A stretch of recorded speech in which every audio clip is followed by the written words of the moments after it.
We've transferred a couple combs so far, but for some reason the live stream got disrupted, so we had to start anew. So here we are starting anew. Let's go ahead and get this next comb framed in. This one has a lot of honey in it, and it seems like most of it is capped honey. So this is quite a bit of food storage. It seems like they're keeping most of the food in the top part of the hive, but there also is some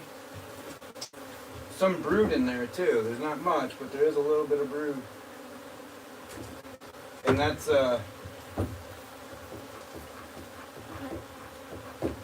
also the thing about a wild hive is, you know, they do things efficiently. They're not trying to, you know, they don't have everything all separated.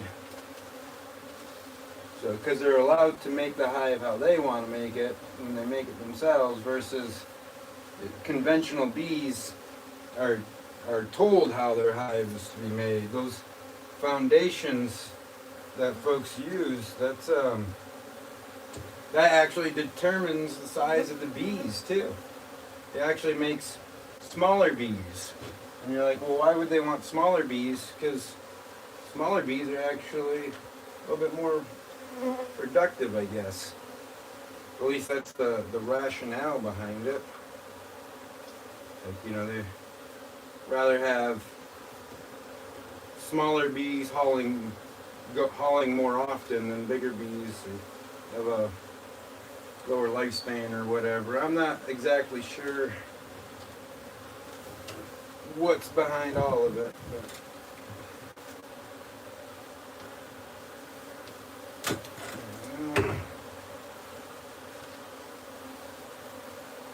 I do see a lot of drones still walking around too, and they're going around eating up a lot of the spilt honey. But I feel like, you know, a lot of beekeepers, and I've even said it myself, say that the drones don't really do anything. They just eat the honey. But I don't know. I'm not exactly sure how true that is. The thing with research and science and all that, it all really just depends on who's talking and whose theory it really is, you know, and what do they think or feel about it. And oftentimes, you know, one person comes up with an idea or a belief system, and then, you know, everybody just follows along instead of like actually investigating and digging deeper into it to find out, well, what actually is the truth, or how do these things actually work, you know, instead of just taking some other researcher's word for it. You know, oftentimes we learn something in a book or you know, in a movie or video or whatever, and then, you know, that's it. That's the truth forever. And in reality, there's a lot of different scenarios to things, and who knows what all these males are actually up to. Like, you know, maybe they do more than just honey. You know, maybe they're there for like mental support. I do see them, like, you know, kissing on some of the females and stuff too, like, you know, kind of sniffing them or whatever bees do, kind of having their little bee dance.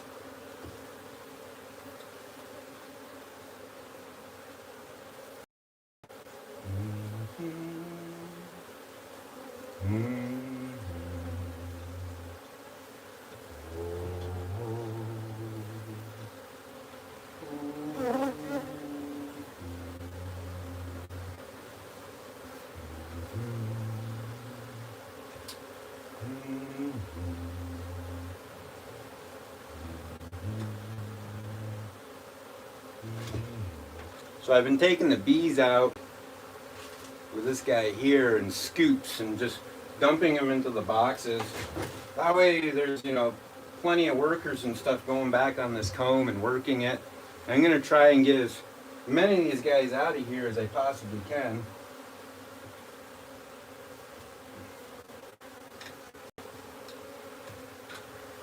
And by the time we got all this comb extracted, what I'm hoping for is the whole hive will just want to move into the new spot.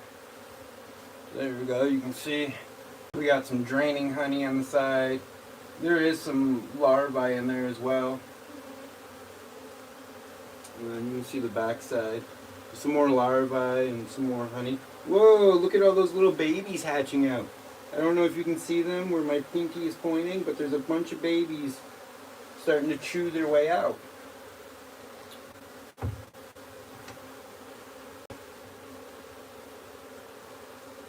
Oh, actually, we're going to turn you guys around this way. I think you will fit a little bit better like that.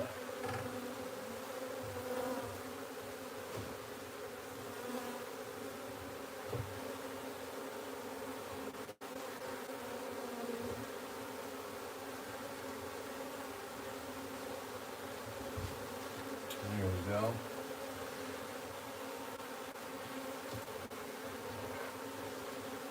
Alrighty, now we'll go ahead and look in here. So you can see like the bees start making kind of like a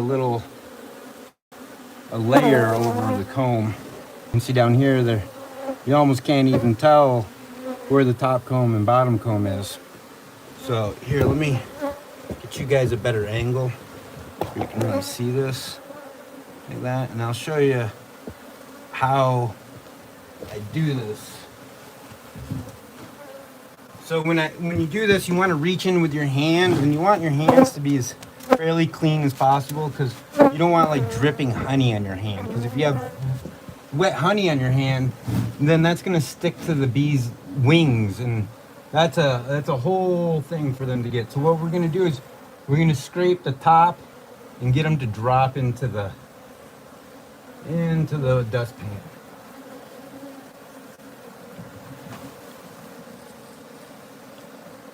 See, just like that, and try and be real gentle.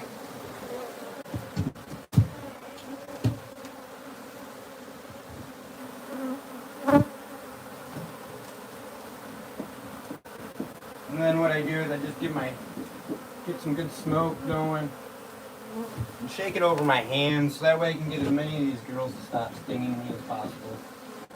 Because again, we want them to be happy.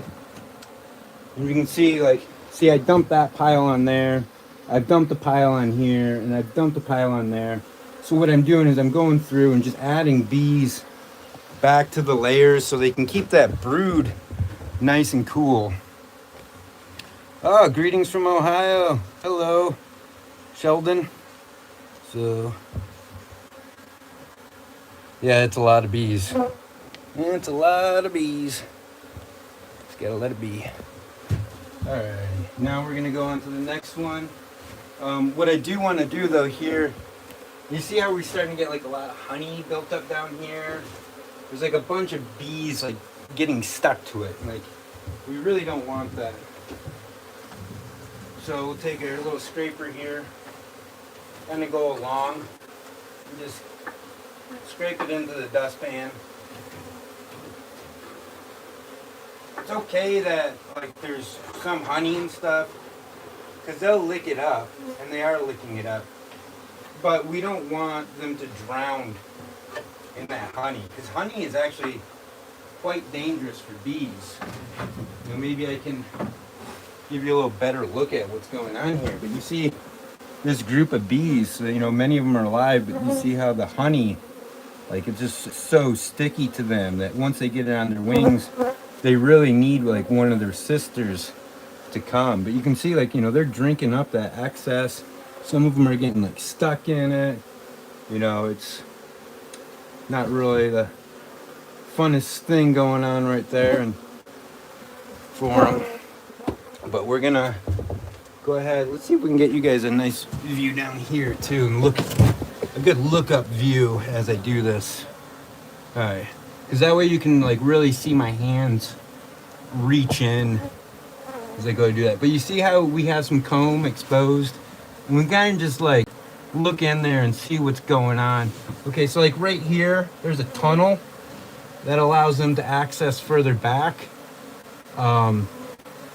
We can see this top comb here. There's like really not much for like honey or anything like that going on in there at all. So And we can kind of see this bottom comb. It's coming up to the back of this shelf here, and there is a piece of wood blocking that off the bottom. But I feel like, you know, this shelf is just going further back in here, so it's going to be really interesting to see like how much hive is actually still left in here. So, alrighty, let's go ahead and get this next one out. Where did I put my handy dandy tool?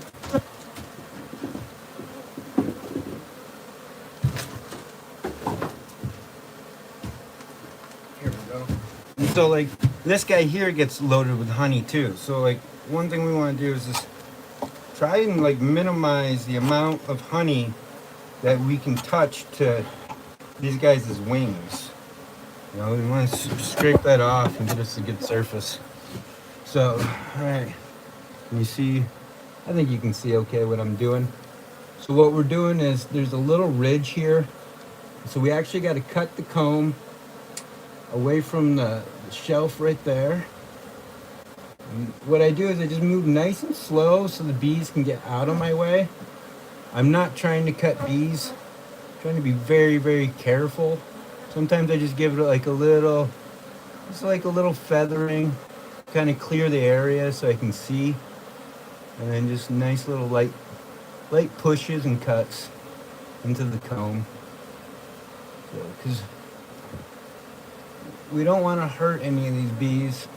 Obviously, it's impossible not to, you know, cause damage to a group of them. So now we're gonna go do is, now that we got the ends clear, so we want to make sure we're about the same as one of those thin frames. So we got our height right here. We're gonna kind of just clear the bees out of the way, just nice and slowly and gently.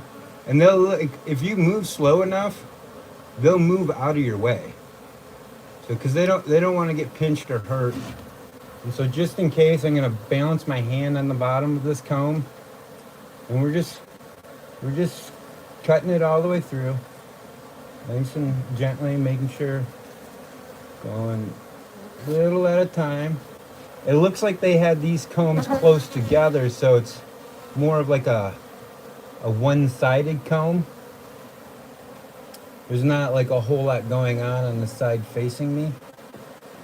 There we go. Just want to make sure that, all right, we got it all cut.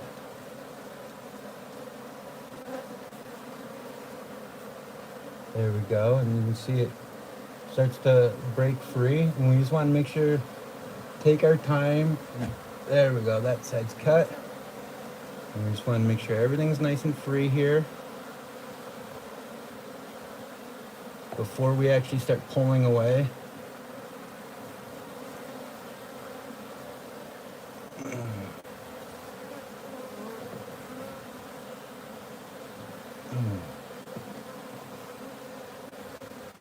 And yeah, they're starting to come down a little bit. There we go. Slowly pull that out there. Get both of our hands into position and grab that comb out of there. Oh, just like that. Wow, that is a pretty thin comb. You can see not really a whole lot going on the back side. Much more going on this side here. Sometimes they do this, especially in a wild hive, because they have to construct their comb, you know, to suit their needs. Let me get this in place here. See exactly what's going on with it.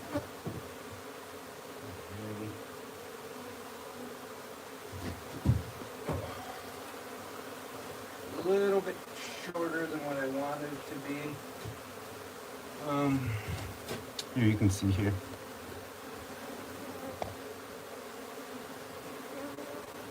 No, this is not a camper. This is actually a little small yacht, and these bees took over, so it's not dedicated for the bees. We're actually removing the bees with this process. They're going into this hive, and then after they're all in this hive, in the evening when they all go to sleep, and I'll check the drawer too to make sure they didn't go back in there. But and if they do, I'll take them back out of the drawer, put them back into the hive, close everything down after dark, and then I'm gonna carry it into the back of a truck, and then it's gonna go to a different location, and so they'll be waking up into a brand new area. Yeah. So, but this is quite a thing for all of them to go through. You can kind of see when I cleared that comb, there's another like comb behind it. It's a bit wavy. It looks like it's quite empty as well. That looks like it was a little thinner of a comb. But you can see they're building up. I cut half the comb, so we still have the top half to cut back and get to. And then we're completely even going down. So you can see these combs were going all the way from the bottom there, all the way up to the top. And that's why I've had to cut it into, like, cutting them into all these sections.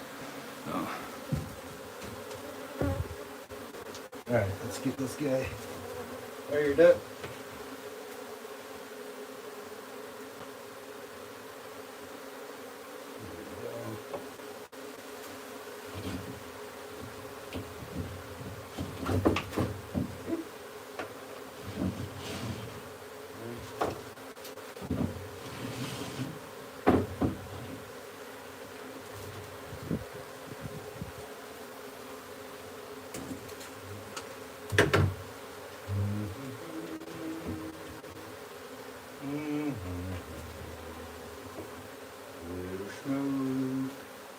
Little smoke, not too much, just a little bit. It helps keep them nice and calm. You know, for such an invasive process that I'm doing right here. Kind of wish that bottom comb right there I took a little bit thicker section of, but hey, it'll be okay.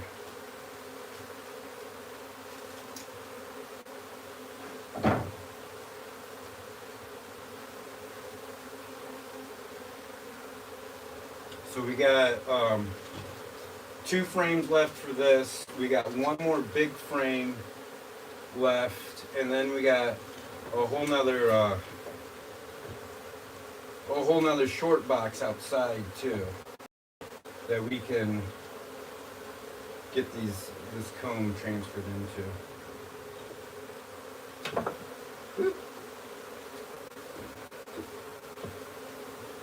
And any movement when they start getting excited. If I just could do this whole process without moving, they wouldn't get so angry, but hey, it's part of it.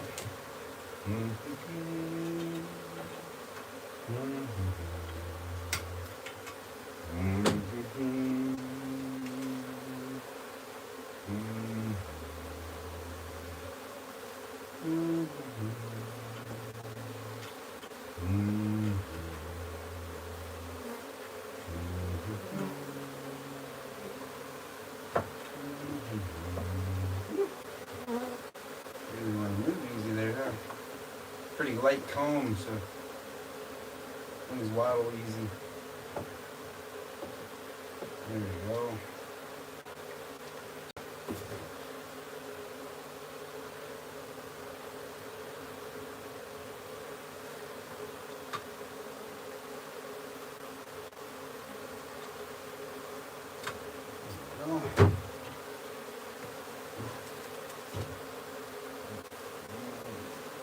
Make sure we got it where we want it, kind of position it center. And we'll take our other little piece here.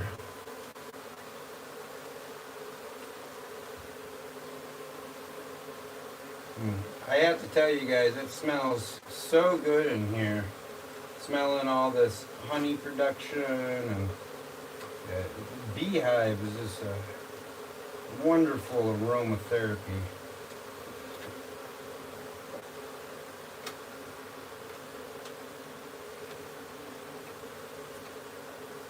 Come on, I don't want you floating around quite like that.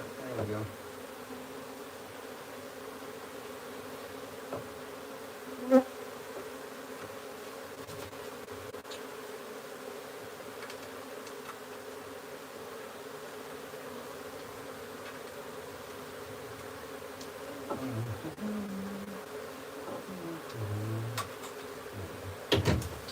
There, and see there's another frame done right there.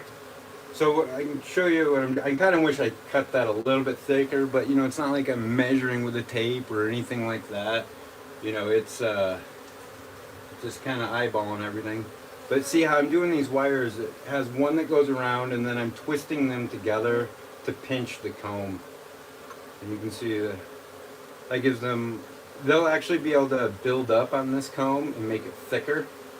So even though this isn't, you know, an ideal piece, it actually will, they can use that as their own like little foundation. And you can see they do have a couple capped brood that's in there. And it is possible there, it kind of looks like a couple of them actually have some eggs in there as well.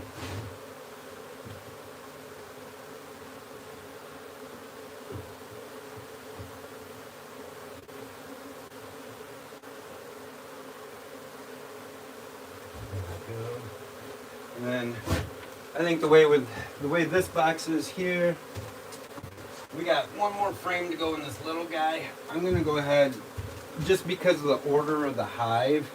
You know, typically you put these smaller boxes on.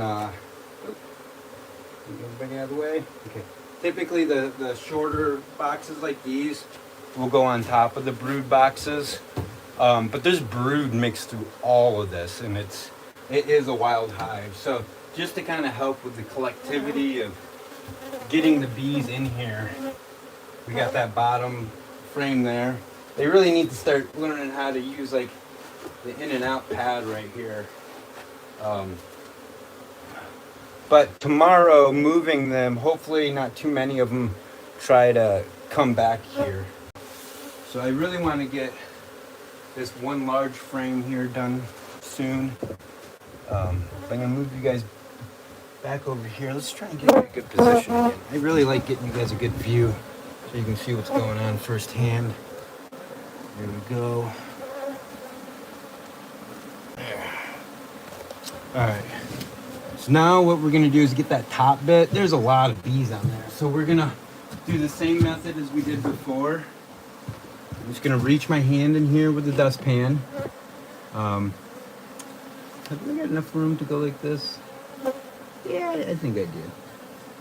Yeah, and we're just going to kind of help pull them off a little bit. They're so nice and warm. Oh, look at that.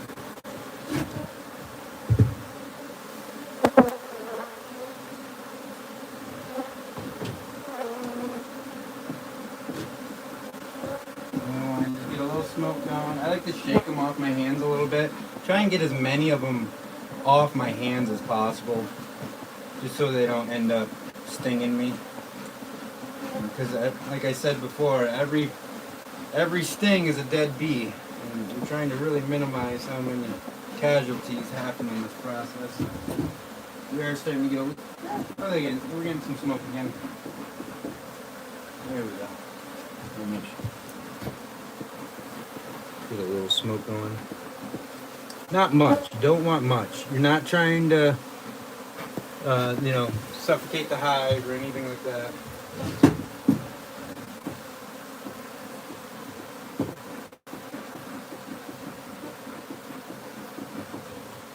we go. And again, we want to wipe off that guy as good as we can, because we're going to be touching bees with it, and we don't want them getting stuck to it. Oh, sorry. Alrighty, let's get this top comb extracted.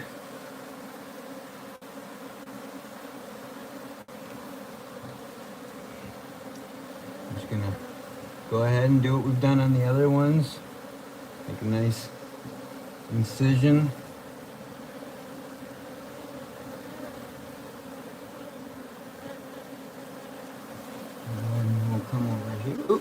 You always got to make sure you keep the screen away from your face, because if the screen of the bee hat touches your face, they'll get you right on the face. I got, you can see in one of the videos, if you go back and watch, I got stung right on the nose. There we go. Alright, let's give that a little wipe so I don't hurt anyone. And just move slow. That's what you're trying to do, is move slow. You don't want to... These are one of those tasks in life that it's best to have patience and move slowly. Alrighty, so we got that clipped on both sides. Go ahead and reach my hand back into the hive, hold on to that comb, and we'll go ahead and extract this top piece.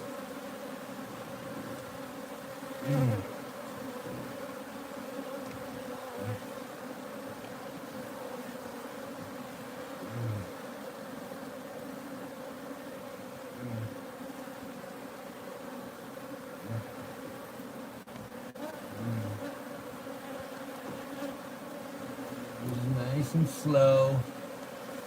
Try and let the bees get out of the way.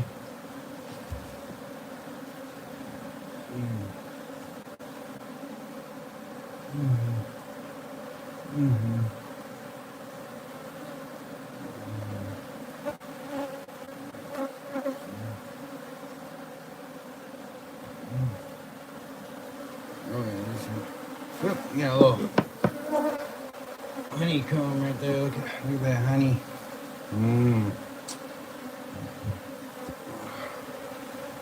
Again, clean my fingers off. Try not to have anything too sticky. It's always good to scrape your tool because we don't want to get these guys all stuck by the, Oh shoot. Okay, this comb is glued on the back. So we can go reach in here. It's a little thin too. Oops, shit. That's not the way I wanted to do it, but we got it. Let's see. Yeah, there. This is all honeycomb right here. So because this is honeycomb, we're gonna actually set that aside because we don't want that just dripping all over the bees. And wow, look at all that. That's all honeycomb. You see that? All that honey. It smells so good. You can see though, back there is more honeycomb. We actually cut into a bit of it. You can see that the bees cleared away from it. That's because they don't want to get like soaked in honey. So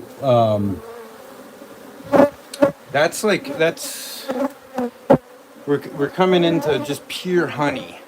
Like obviously, look at that. Then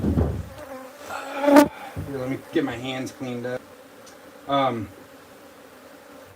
I wonder if that means that we're pretty well through the brood. The one thing nice is the top part, the next bee box, the top, it would be really nice to put, good some honey storage in there. But the bees actually, at this time of the year, they don't require very much, they're not requiring actually much honey. So because there's so much like nectar and stuff like that going on, many of them go, I think I might have, we're going to be able to get the smoker going again? Or did I let it go too far? See, look at it drinking. You got to be careful drinking off my finger. You're going to get too much. Oops, see, now your wings are stuck. There we go. I'm going to go get some more grass for the smoker and rub my hands in the dirt so they're not all sticky. Man, I really don't want to touch the tripod this sticky, but hey, oh, we can, yeah, here, I'll put you back where you were, and then you guys can watch the bees. I'll go get my hand cleaned, and then we'll reconvene here in just momentarily and keep the process. But yeah, just enjoy the sound of the bees.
Alright, we're back. We're back. Ugh.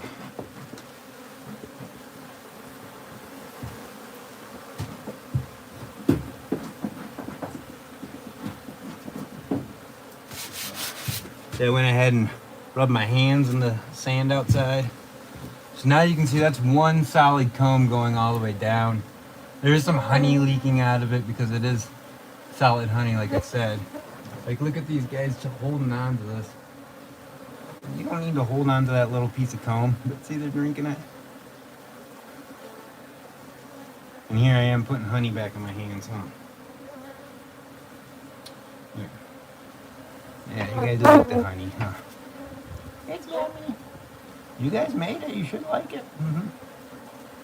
Alright, so this bottom one, I'm going to try and get this the right size for the larger frame. So we're going to go ahead and just slice it out and around. I'm going to see if I can get some more bees out of here. Especially, go ahead and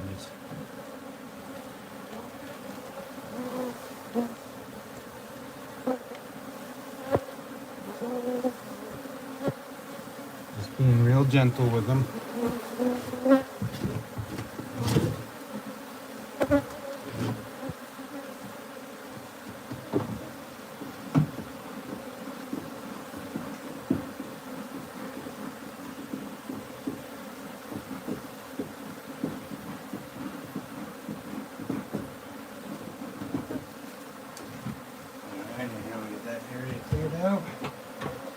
To go ahead, you see that bottom comb there? Isn't that kind of amazing looking? There's a little bit better view.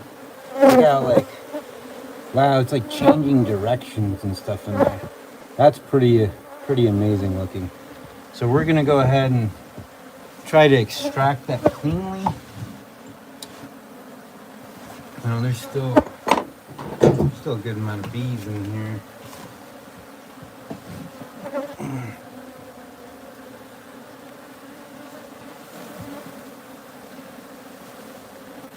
Just being gentle with them.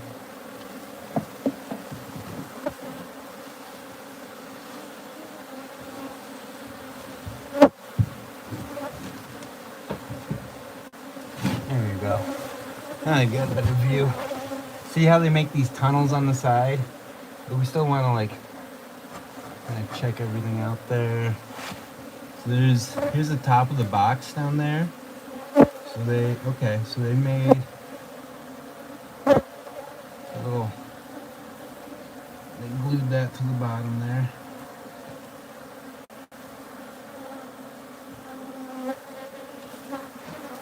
So, this is a comb. This chunk of wax. This is nice wax here. This is what you can render down for making candles and things like that.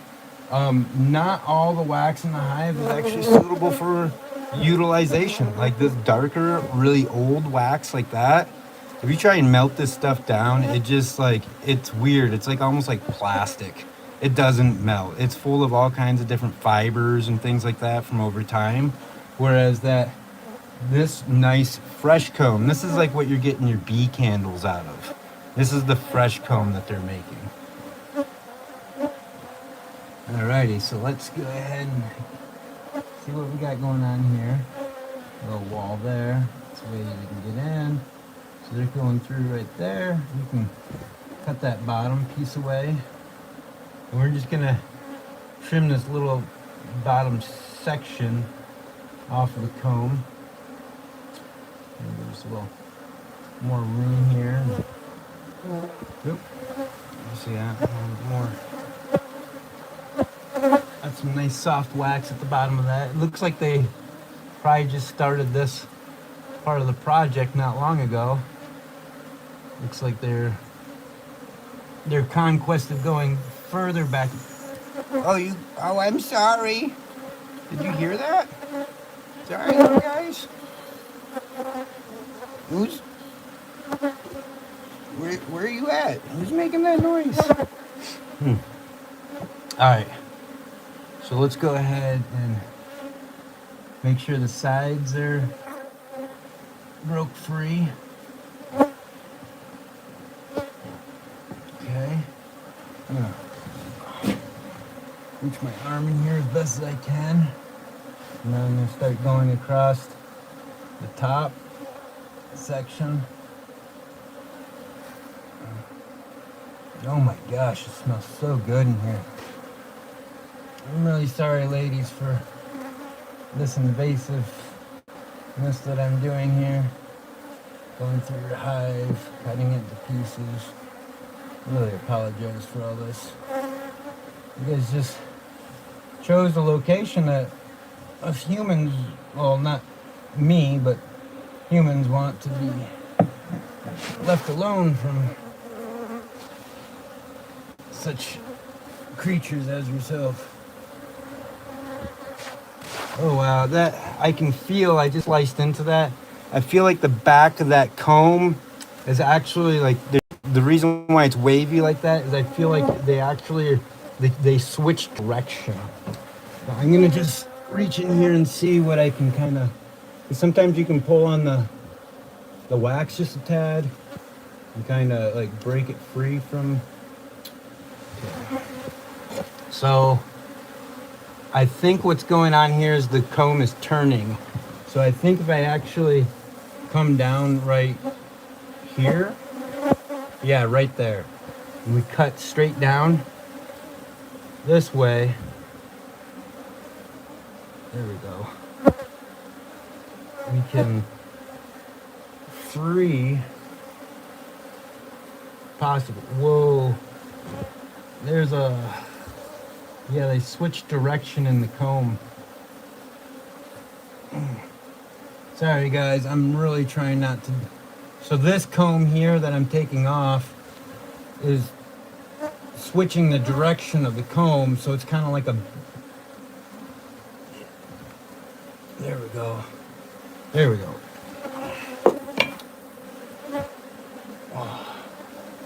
There, you can see back there, I got that out. Look at how the hive completely switches the direction of the comb. Look at this huge comb. Wow, that hive is actually going way further back in there than what I thought. Dang. Well, all we can do is keep going. We got this section here. What we want to do is just kind of look at it, because at this point we're getting like pretty deep into this hive, and our hive itself is you know, the comb that we've collected so far has seemed to be like a lot more important than like this section of comb. You know, we do have like a couple little caps right there. Those might be drone, those look like they're probably drone caps. We do want to make sure that like, there's no like queen on there or anything.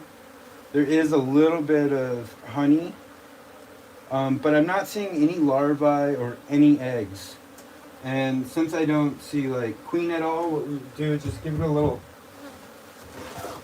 shake. Trying to get as much of those bees off as possible. Then we're just gonna set that section of comb aside. Yeah, I know, I got my hands all honey again. You Do you ingest the comb? Yeah, you can actually eat comb. It's wax is actually fat. So, and the bees excrete wax. So it comes out of one of their glands. So they're always making new comb. Like it's just what they do. Now, on the other hand, like the propolis that they glue the hive with is different. They actually don't produce that. They make that. So the propolis, they take saps from trees and different things. It tends to be like a reddish color. And they use that for gluing the hive together as well as medicine and other things. All right. Nice sticky hands. I think the bees are probably calling me the sticky bandit. So we got, who's in here? Michelle's in here. Nice. Yeah, Michelle, I do ingest a comb. Oh, hi from North Cal. Sweet. Hi, Nick Natural. She's a good fan. She's the best. All right, so since we're not going to use that comb, let's go ahead and bring you back over to where we're getting this out of here and see how we're going to do this next part. This is really interesting because look at, that is like, what the hell is going on? Really, like, they just went whatever back there. Just completely whatever. So it looks like the cabinet, I'm not sure if it, how far back it goes, or if there's an end to it, or if it's just an open hole, or what's going on. But yeah, it looks like this comb here, let me clean off that honey. Looks like this comb here, you got like a comb going that way and a comb going that way. And then there's a small section going this way, you know, and it looks like the comb actually drops further down. So these, can you see this well? So these right here, you can see kind of I'm pointing those big cups. When they're making those big cups like that, those actually, they're called queen cups. And so that's typically where the queen will actually lay baby queens. It doesn't mean she will. So the workers actually make the queen cups, and then they try and coax when they feel like making the queens. What they do is they convince the queen to come and lay her egg right in that queen cup. And then what they do is, wow, that is coming back right there. And then what they do is they only feed the queen cup royal jelly. And so she matures differently. So, yeah, you can see we're starting to build up like a bunch of bees right here again, because they're coming back out of here and they're going back in here. They're like, what are you doing? This is our home. So we're going to go ahead and try and get my hands as least sticky as possible. Maybe I can use like the back part of my hand for this. And just kind of comb them in. Comb them in. Ow! Ooh, one got inside. One got inside. That hurt. He got stung on the cheek. I don't know how he got inside, but put some bees in there and put some in there. I don't know if he actually even did get inside, did you? I don't know if I did. Yeah, I'm right there in the cheek. Yeah, what's possible is the screen did what I told you got to be careful for. If this screen touches your face, they're going to sting through it. Yeah, so, you know, just throwing some more back on there. As you can see, they just kind of drift and come right back in here, and they're going to keep doing that. But that's okay. We're just moving them temporarily out of the way so we can get through here and see what's going on. So we're going to go ahead and take out this next section of upper comb now that we got that bottom section done. And we're just going to keep plowing through here. If any of the neighbors are watching, can you let me know if you're getting swarmed on or not, or if the bees are being calm with you and leaving you alone. A little heads up would be nice. I can't really do a huge amount about it. They're probably going to be pissed until sundown, but it would be kind of nice to know if they are swarming anybody in the neighborhood, just because, you know, is wind a better day, a windy day? Is it actually a better day to do this where, they don't want to leave because it's so windy? As far as like the safety of the neighborhood goes. There we go. Reach in here and grab this section of comb out of the way. Oh. There. Comb. Wow. I can really feel that sting on my cheek. Yeah. Makes the face a little tender, so we can go in here and make sure we got that cut away really well. Seems like we got a good section. There we go. Again, scrape the honey off, try to not get as many bees as possible. Let it be, let it be, let it be, let it be. Speaking words of wisdom, let it be. Yeah. I would like to let you bees be. There we go. Try and get this job done as quick as possible so you can just be bees.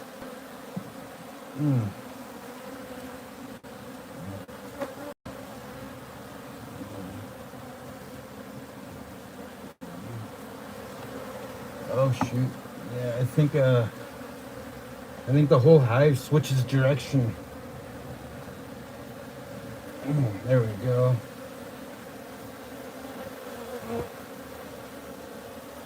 Yeah, there we go. Whoa, you can see that back there. Look at this. This looks like it's pretty much all just capped honey as well.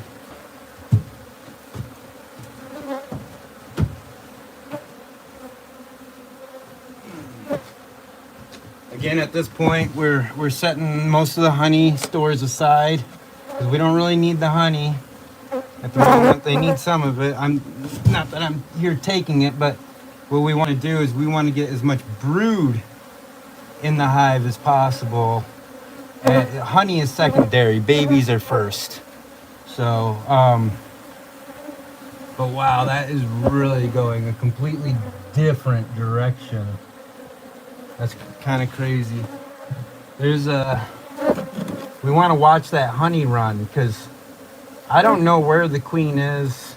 I'm assuming she's probably still in here hiding somewhere. And we really, really don't want to, like, you can kind of see if you're watching when the honey drips, it can get onto like bees and stuff. Right now they're trying to drink it up as quickly as possible.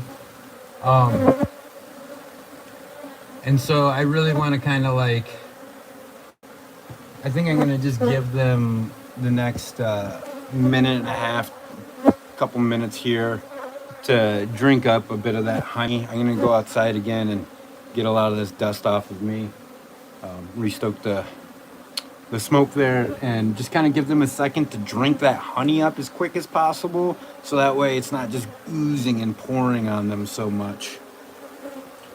Okay, so the wind is helping. Nice. And they are, okay, sweet. So, good. All right, so you guys just sit here and watch this real quick. And unstickify my hands and regenerate that smoke. And yeah, we'll keep moving on through here. This is really kind of crazy seeing that comb back there. It's like, what direction do we go to kind of unlock all this? But at least this difficult section here seems to be honey, and yeah, we can just keep going with it, keep going and keep flowing.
So we're protecting as many bees as we can. Let's go ahead and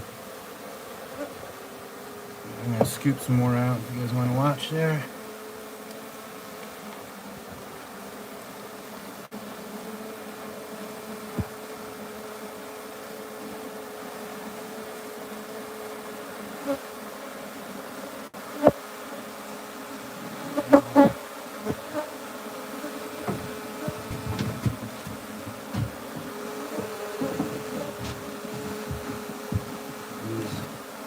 A little bit more.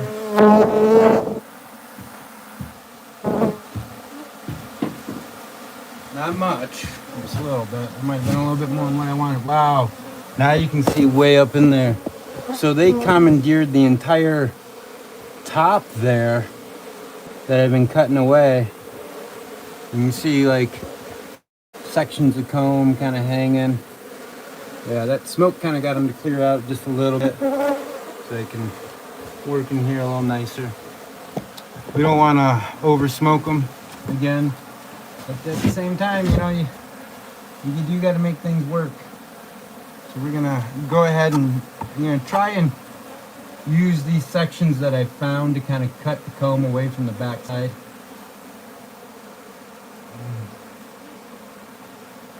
There.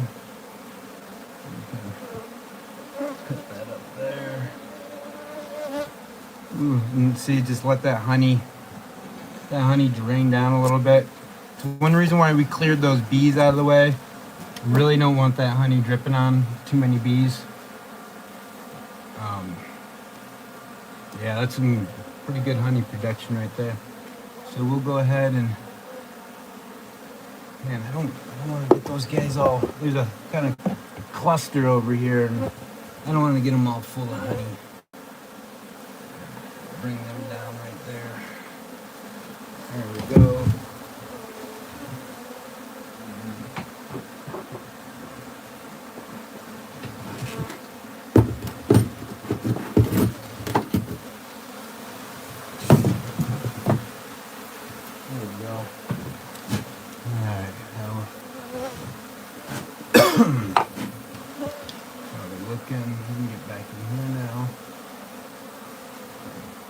That's like a whole tunnel back in there.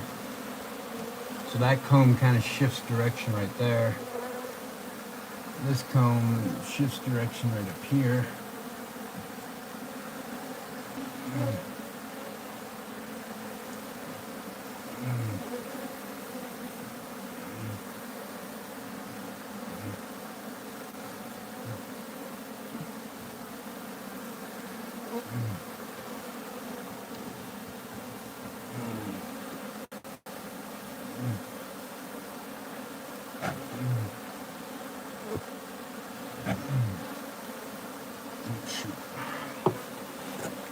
Sorry guys, that's dripping a lot of honey. Let's try it.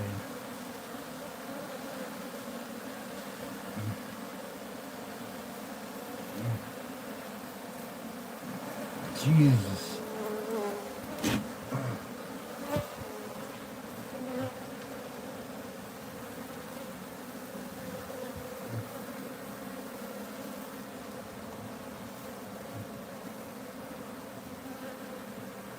Wow.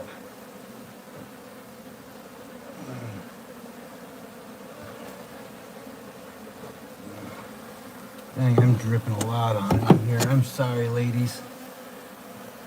You guys got quite the production right here. Oh, yeah, that's heavy. Oh, that's some pure comb. Whoa.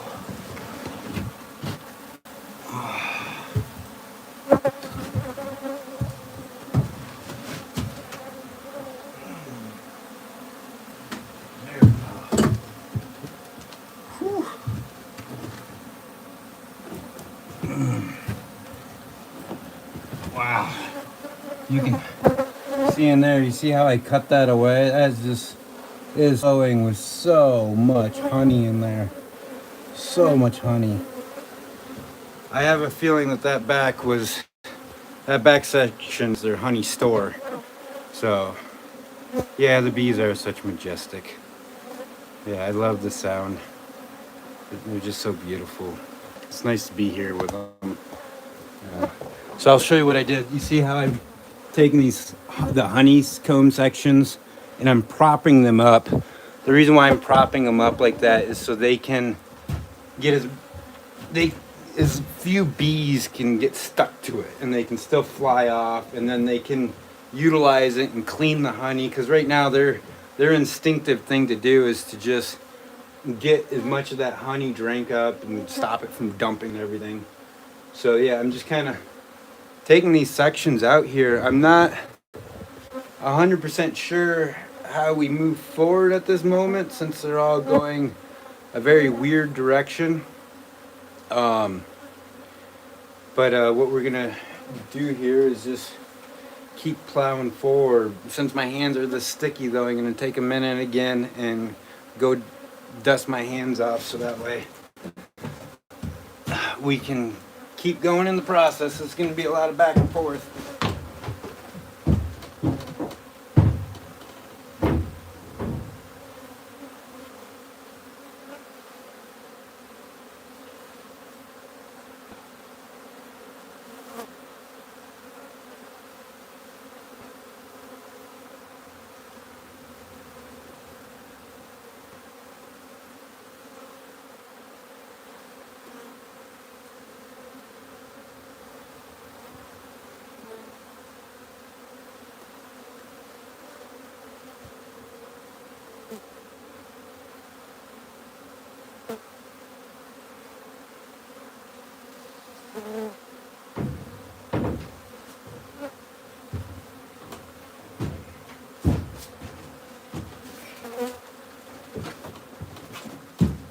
Alrighty, I'm back in here again.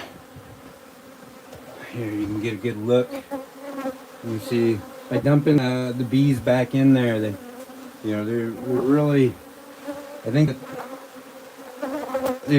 some of them are getting to the point to clean up and work the hive. So let's get you guys a good downward view this time. A little bit different view. Alrighty, so Stanley, how do we do this? Well, I wonder.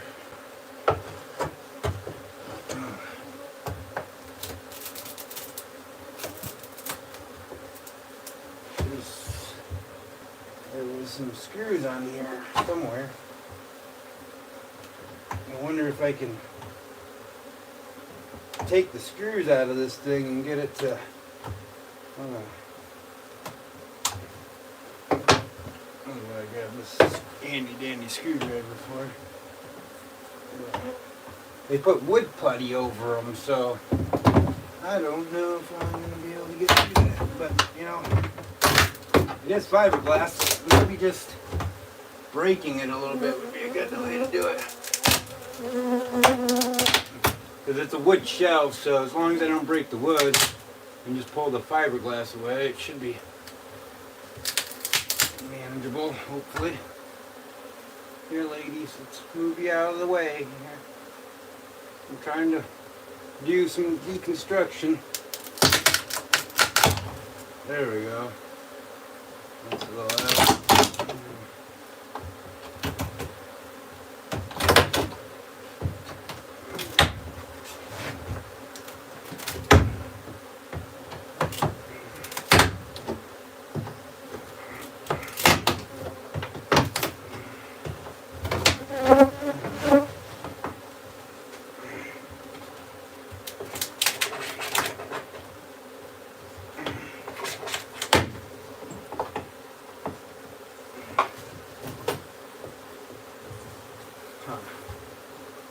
And is this really going to even help me? I don't know. I don't know here. There's like...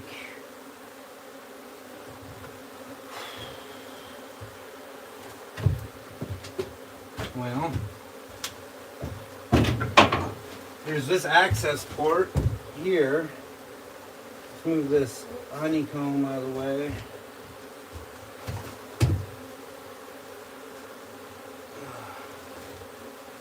There we go. Screwdriver. That big ass rat nest down in there.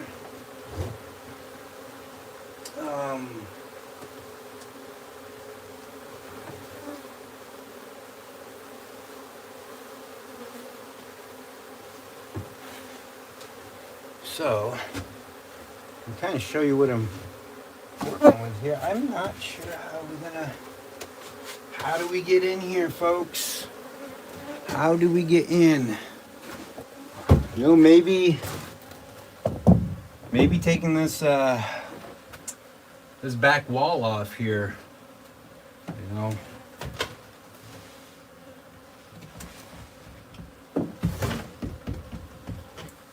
I don't know how thick that wall is. We got to be able to see if we can get to the hive. When I pull this back, there is a gap in between it. I don't really want to destroy or hurt the boat in any way. You know, sometimes you get to a point where you're like, well, what do I do? Because, you know, nature made this. The human didn't make this. So, you know, it's like, how do we... We have this fiberglass shell going all the way around it. It's like, how do we really get in there? You can, like, you might be able to see there's, like, you know, the comb is going behind it. There's a bunch of bees, like, down in there trying to clean up all the honey that I disturbed.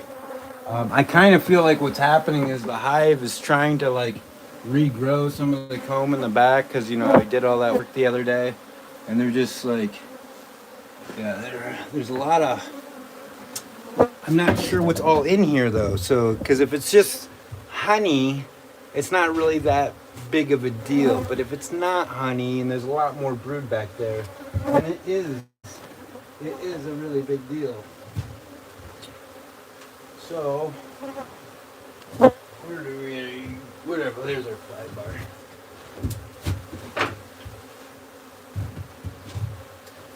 So, there's what can we do? What can we do? We changed the direction, and I don't know what to do. Why'd you guys decide to change the direction of comb? Everything was going so good until I discovered that.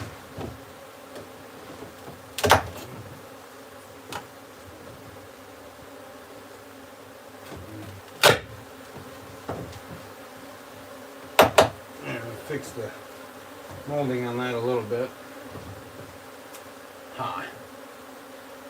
Well,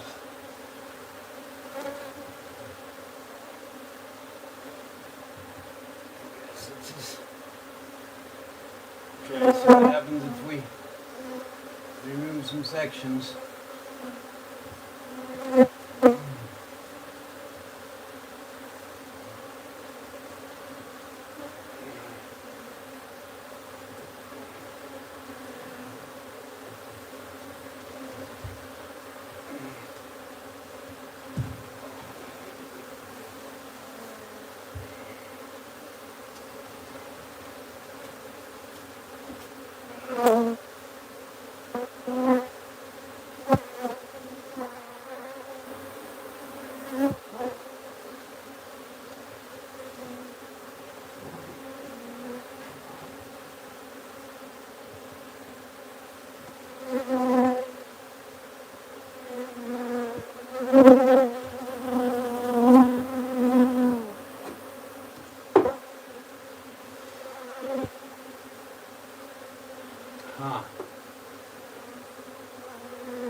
Well, that is a Phillips screwdriver, so.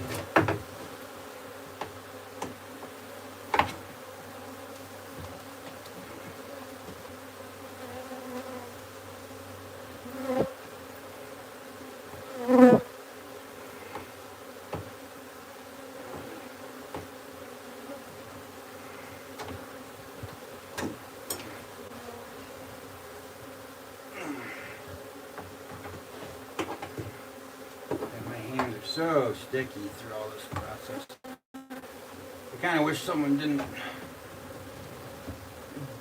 cover the screw holes up. No. Let's see here. Maybe we can just.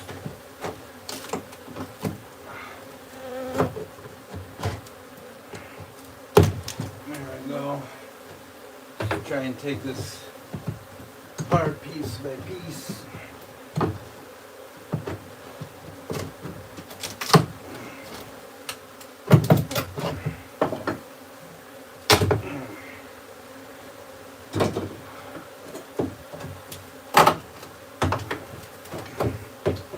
Sorry for breaking this frame, but hey, really no other way to try and get to these guys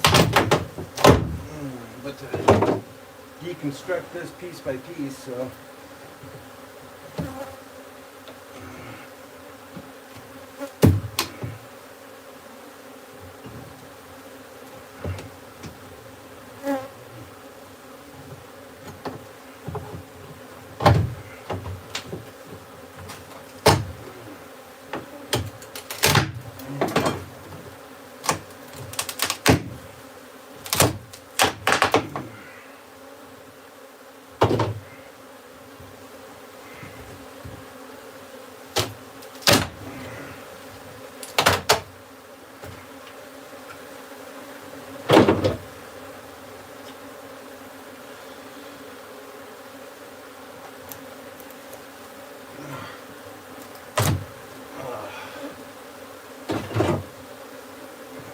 see you guys.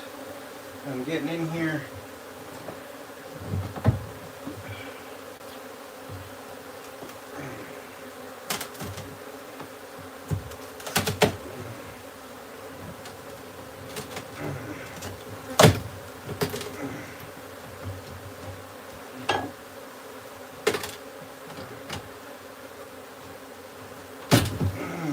Whoa, those shells go a bit further back than I thought.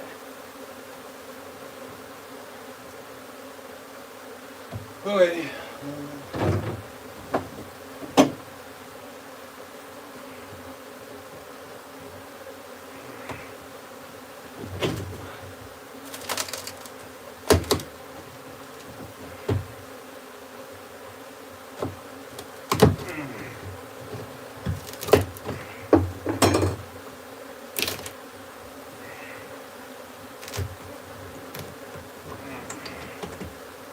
There we go. There's a bunch of guys right there too. Tap you guys into the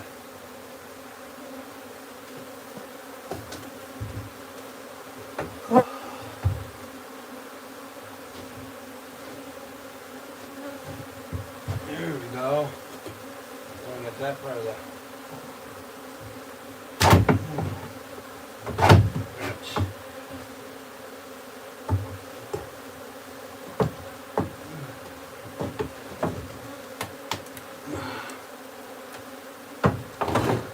whoa.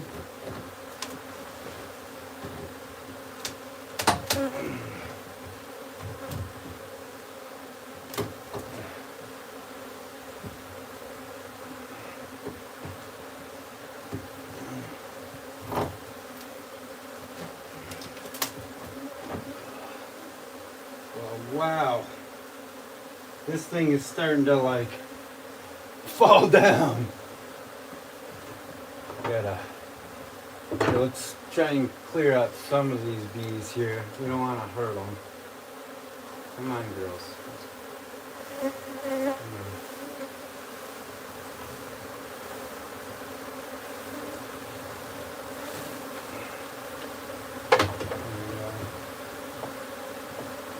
Cupping in here. I know, ladies, I know.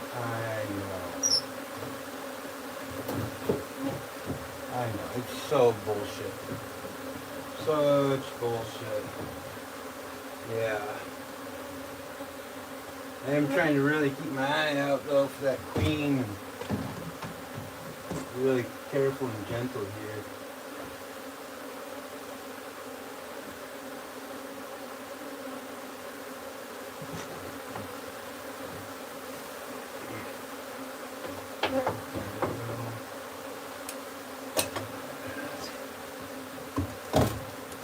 Oh, there's comb on the back side here too.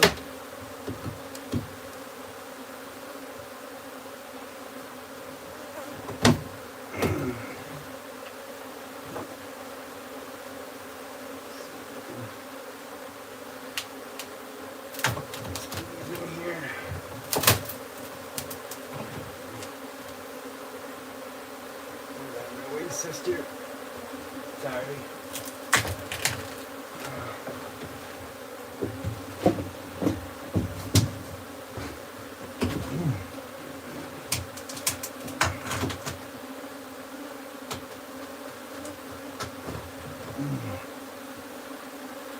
Gentle girls. I'm sorry. I'm trying to be gentle. Trying to be gentle.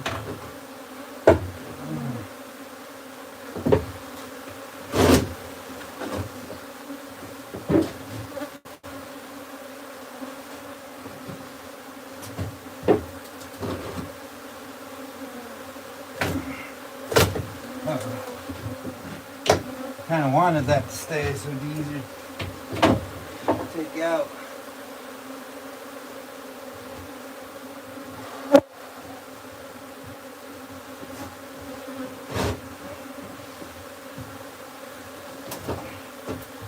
I'm hoping I have enough room to pull this way.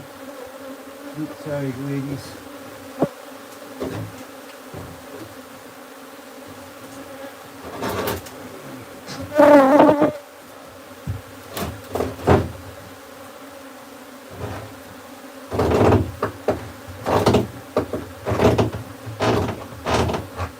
Sorry, ladies. Look at that, Jesus.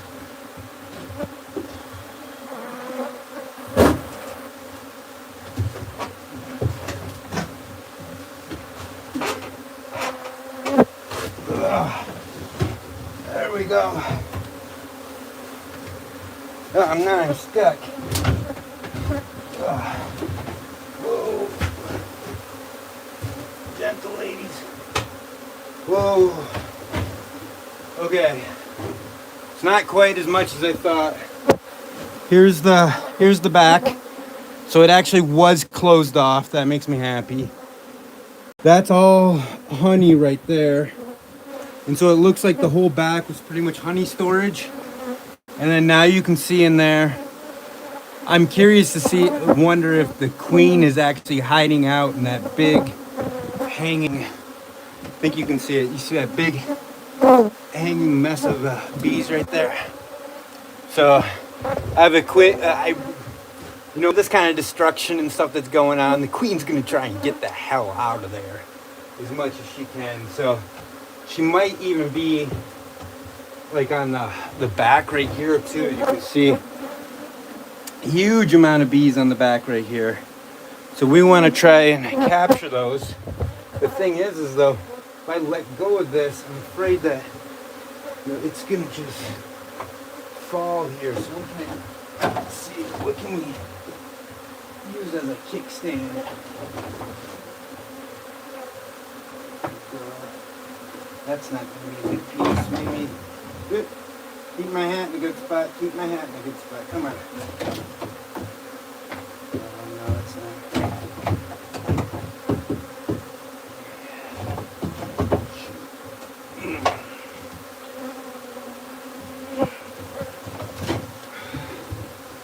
Maybe right here. Oh.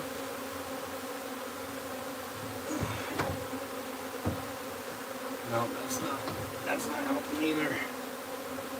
Shit. Two things in one.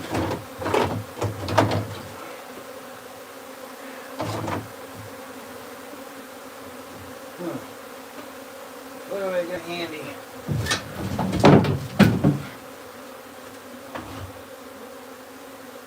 I don't really have anything handy.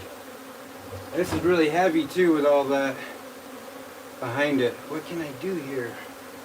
Well, I guess what I'll do is I'm going to put this dustpan down and I'm just going to brush these ladies off the backside. try and be as gentle as I can to most of them.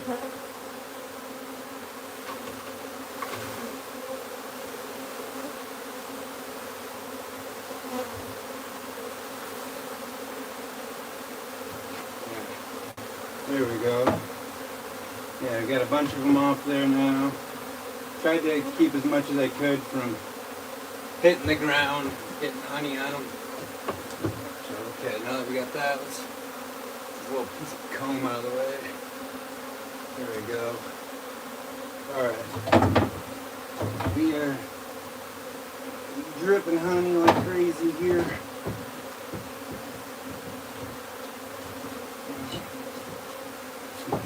Good.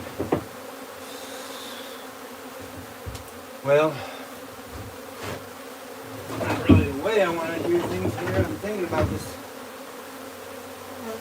Now, let me get the rest of these ladies out of here and then see if I can just bind it against the back. There's really nothing going on this back comb. So let's see if I can just go like this. Bang. Ugh, there we go. Now, see, I turned it so I can work it, not be stuck in there. There's a pretty nice comb right there. Try and get these ladies in a better spot.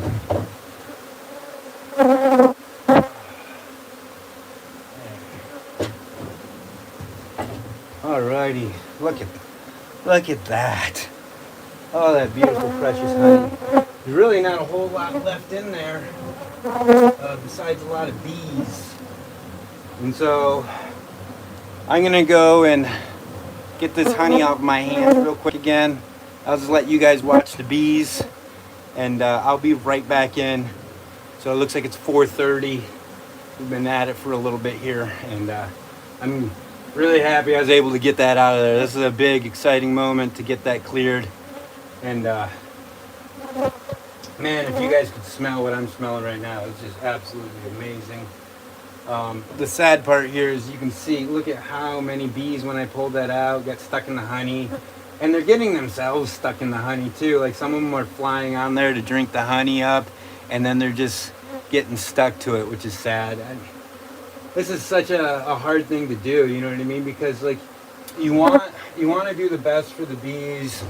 You want to, like, minimize as much casualties and everything as you can, but at the same time, like, you know, in some situations like this, you're just kind of stuck trying to minimize the damage versus trying to get away with no damage, you know?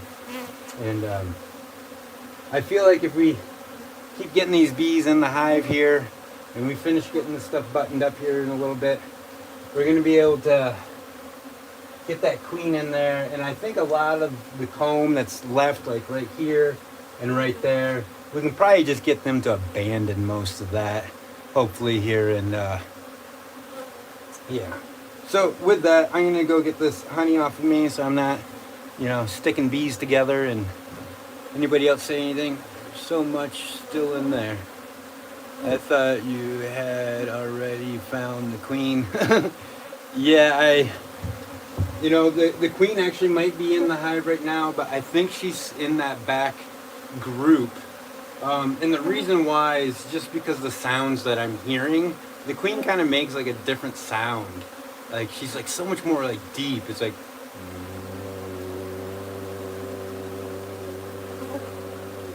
and I'm not hearing that sound from the box right here, but I am still hearing it in here.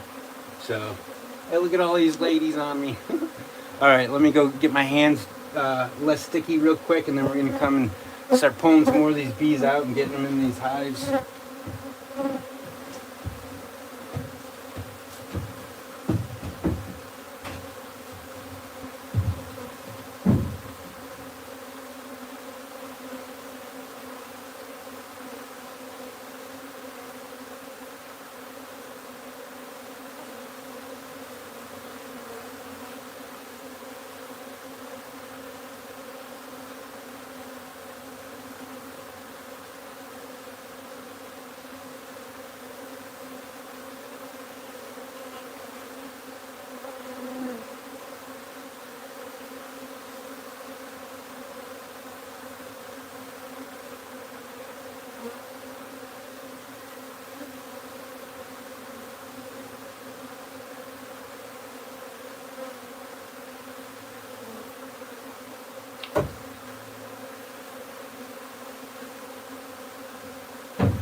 Yeah, here we go.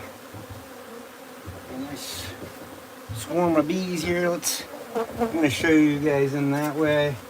I'm gonna just do some bee cleanup real quick and try and scoop as many of these bees and put them into the hive as possible.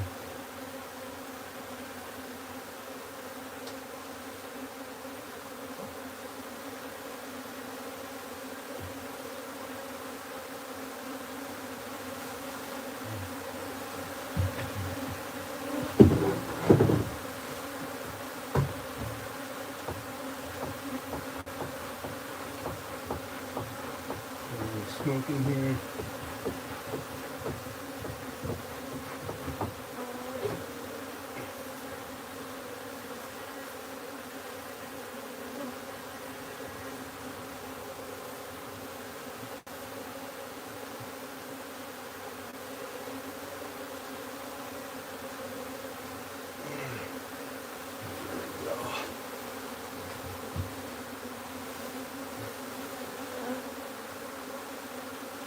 Whoa, I hear, is it her?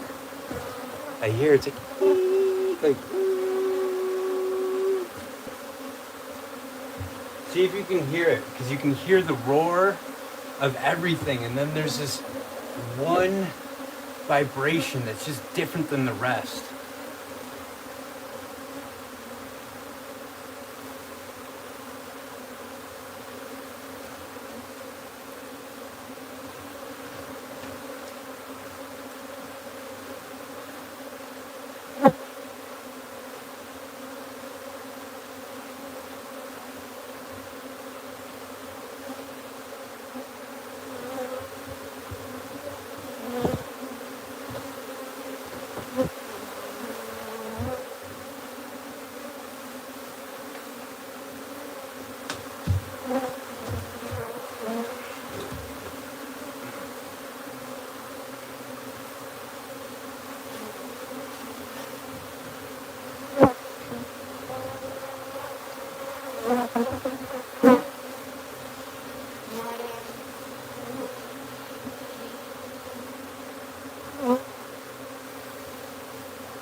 Wow.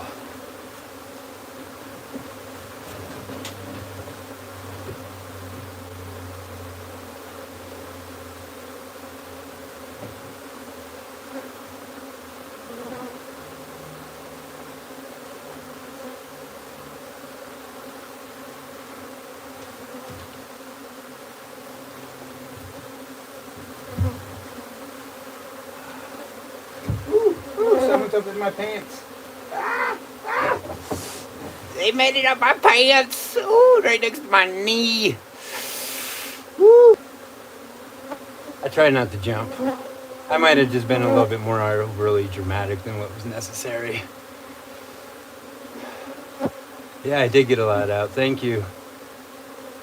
Thank you. Yeah, it's quite the extraction process.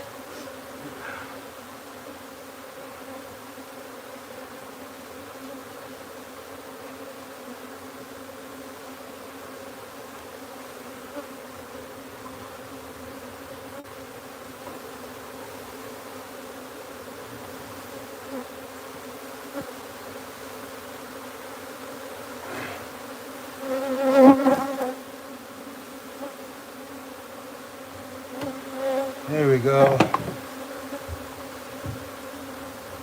So now with all that open and the hive like this, you know, I'm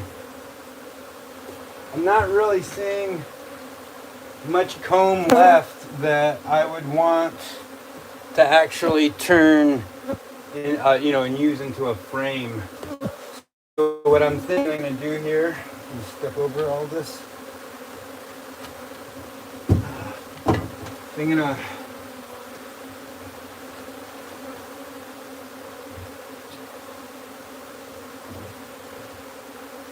I'm going to throw this frame in there as a window. So this will be the last. So this will be an open frame. Just going to slowly drop that down into these guys here. Oh, this is the small box. So we'll put this one in the big.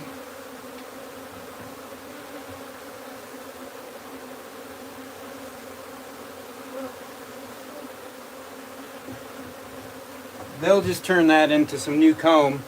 Some of this honey, what I'm going to do is take the top frame and I'm going to put some honey in there.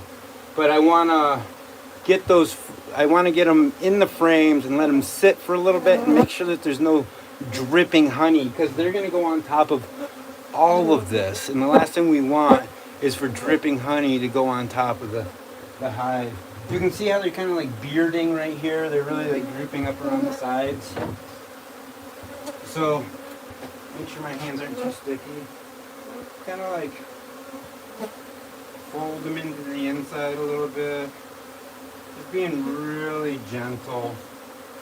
So what we're trying to do is just kind of gently clear the frame so there's room all the way around it. They're gonna, of course, naturally kind of walk right back in the way. Now what we're gonna do is take this guy here and put it on top. And what we want to do is just go down ever so slowly, trying to get them to get out of the way. You see one trying to get out of the way, you just kind of lift up, let it out, and set it down. You're not gonna, it's really hard not to squish a single bee. You know, I really try to do what I can not to squish a single bee, but that's just kind of the part of it. It's minimizing casualties. Minimizing, not stopping. So, wow, we got that hive pretty well done. You can see those sections of honeycomb right there. You just see the honey just like oozing right out of them. So we want to kind of give the bees a chance to eat some of that up for a moment. I'm gonna just kind of let them assess the situation. Now their old hive, that's pretty fucked up. Like, it's, you know, right now they're probably like, do we try and salvage this? Like, what do we do? And you can see like the majority of the bees I actually have in the box. They've never been in this hive. They have no idea how it works. So, you know, they don't know that they need to come in and out of that bottom there. You know, they're used to just, with this hive, they fly to whatever level they want to go to, and that's where they enter. You know, the whole thing's a door. Whereas this, you know, this is a completely different paradigm than what they've had to deal with before. So I'm going to let you guys watch them real quick and get this smoker puffing up again. As you can tell, they're a wee bit agitated. See if we can get any smoke out of this guy. Oh, we are getting a little bit. Okay. We might be able to smoke some of them out of this area too. Try and get them to go up to the hive on their own.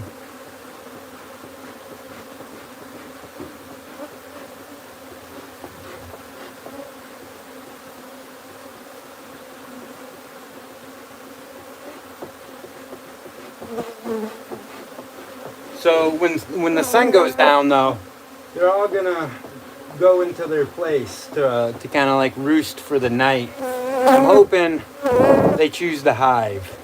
If they don't choose the hive, that means I come in here with a flashlight and do what I was just doing, where I scoop them out with a dustpan, and then what I will do is take them and throw them in the hive. Close off the hive, close the door off, like, so they're completely sealed in, and then we're going to ratchet strap that hive tightly down so that way the different boxes can't come apart from each other. And then we're going to put them in the back of a truck and take them over to the other side of the property.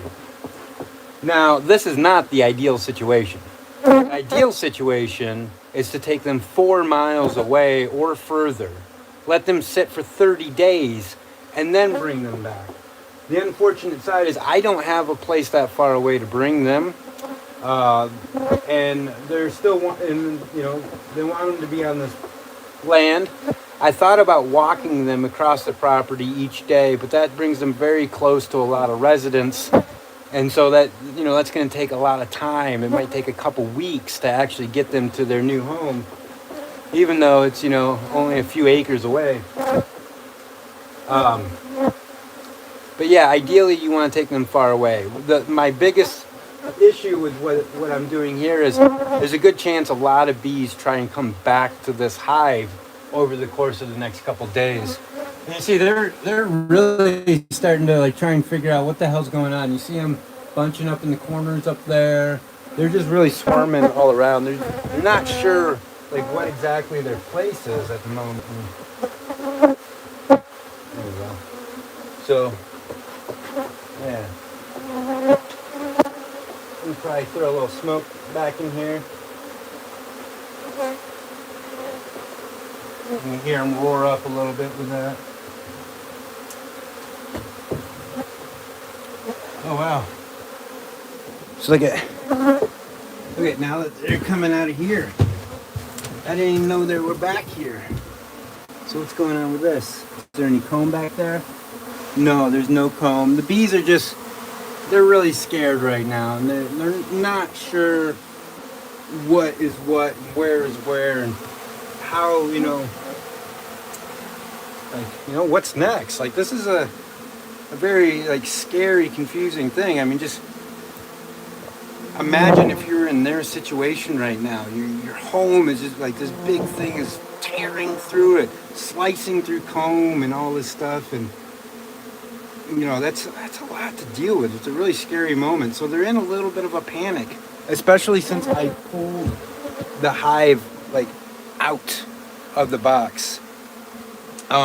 Even though that last little bit was mainly just honey storage, that was a pretty big deal for them, because then it's okay, there's definitely some huge transformation going on here.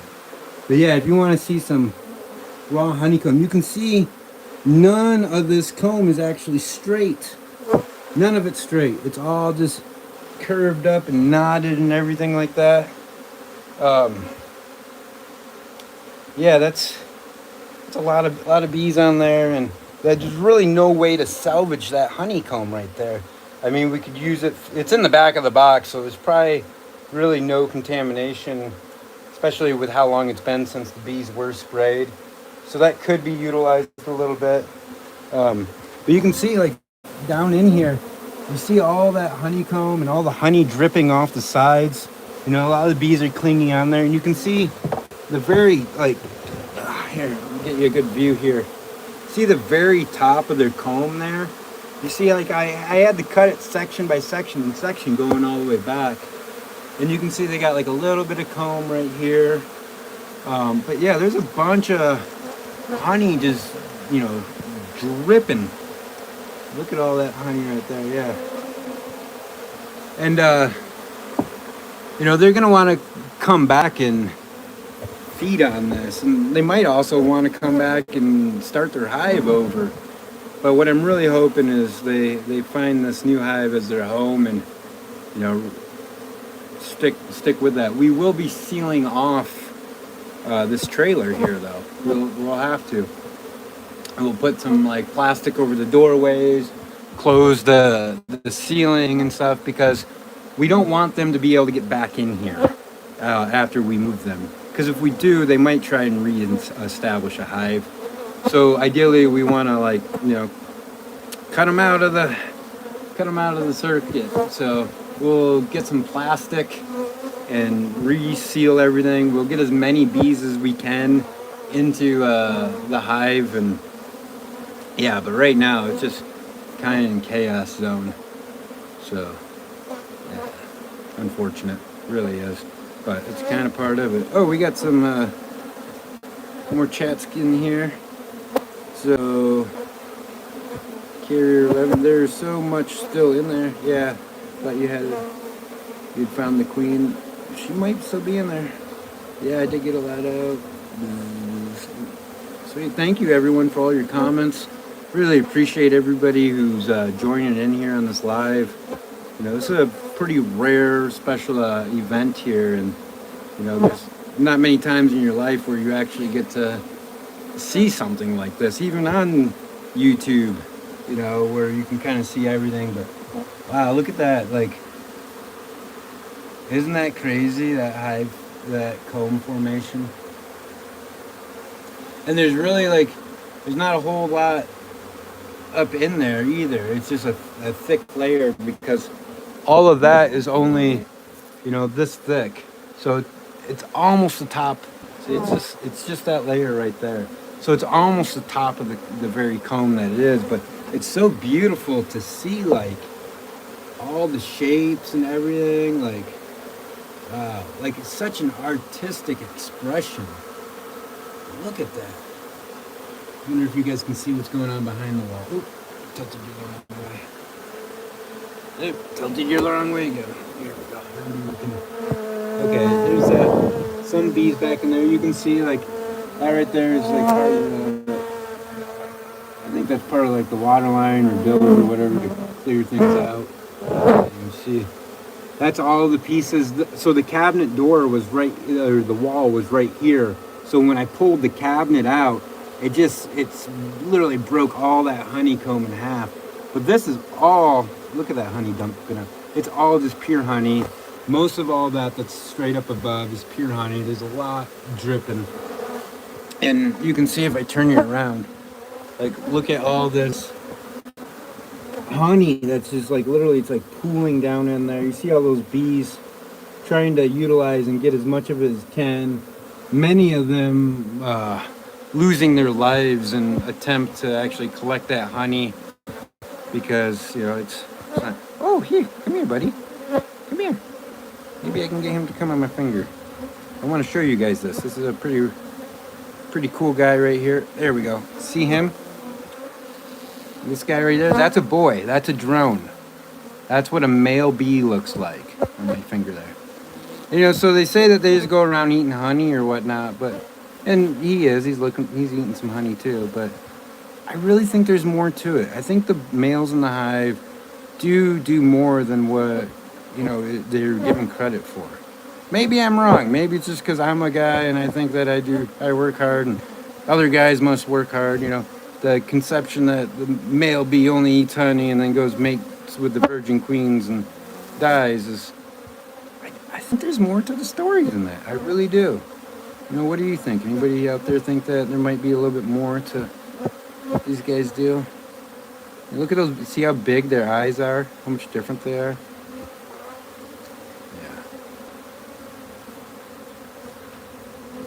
And interesting is drones don't have a stinger. They can't sting. Yeah, their reproductive organ takes over that. Yeah. So they just have their reproductive organ. They don't have a stinger. Yeah. Really cool. Wow, this is amazing being in here. At this point, I've got pretty much everything that I'm going to take out. And really what we're doing, it's almost 5 o'clock here. And we're just waiting for the sun to kind of calm down and start to set. That'll get these bees to stop swarming and for them to start to set. And what they're going to do is they're going to just keep making these clusters like this. And what I'm going to do is go around to all these little clusters, scoop them up, and just keep putting them back in the hive. If you notice right now, I'm sitting here, they're swarming all around, but they've stopped stinging. They're actually not attacking me at all. Part of that is because I'm sitting here quite gently. I haven't moved in a little bit. But also, you know, I've been in here for a minute, so they're starting to get like a little, I don't know if, I don't think I can say they're getting used to me. But just not moving, being next to some smoke. But here, look at outside there. Wow, like it's quite a swarm. Quite a swarm. You can see them all over the box there too. And they're even pulling out, like, they're pulling out dead out of that box. It's interesting. It's like some bees automatically know, like, okay, this is good. Like, I'm gonna just stay in this hive and work it. You know, I'm gonna get these, make sure the brood's all good. I can clean up the broken comb, and they're even cleaning like the honey and stuff I have on the tripod off. Like, they're just going over everything, just cleaning everything, trying to figure out like what's going on and what actually is home, because a lot of them, they smell this is home, so they're trying to get back here. You can see that just kind of keeps building up and getting bigger. So yeah, I'll give you guys a good view. Oh, right. Here we go. You can kind of see up in there in that corner. So what I'm gonna do is I'm gonna get those guys in the dustpan and put them in the hive. Put them over here. Grab this little cluster. Grab that. Put it right on here. The reason too for that, the reason why you want to grab those clumps is because sometimes that clump actually, there might be the queen inside that clump. You know, because they'll have an entourage trying to surround them, and I have not found her to the point where I can say, you know, for sure, hey, that's the queen. So we're gonna just go ahead and kind of do the same thing again. Just bring them like this, kind of.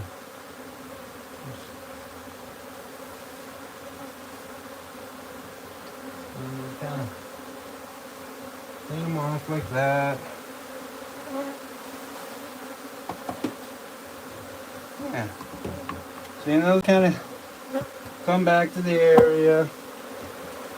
And I'm gonna let them clean as much as they can, because they're gonna take that honey that they're sucking up and they're gonna bring it back into the hive.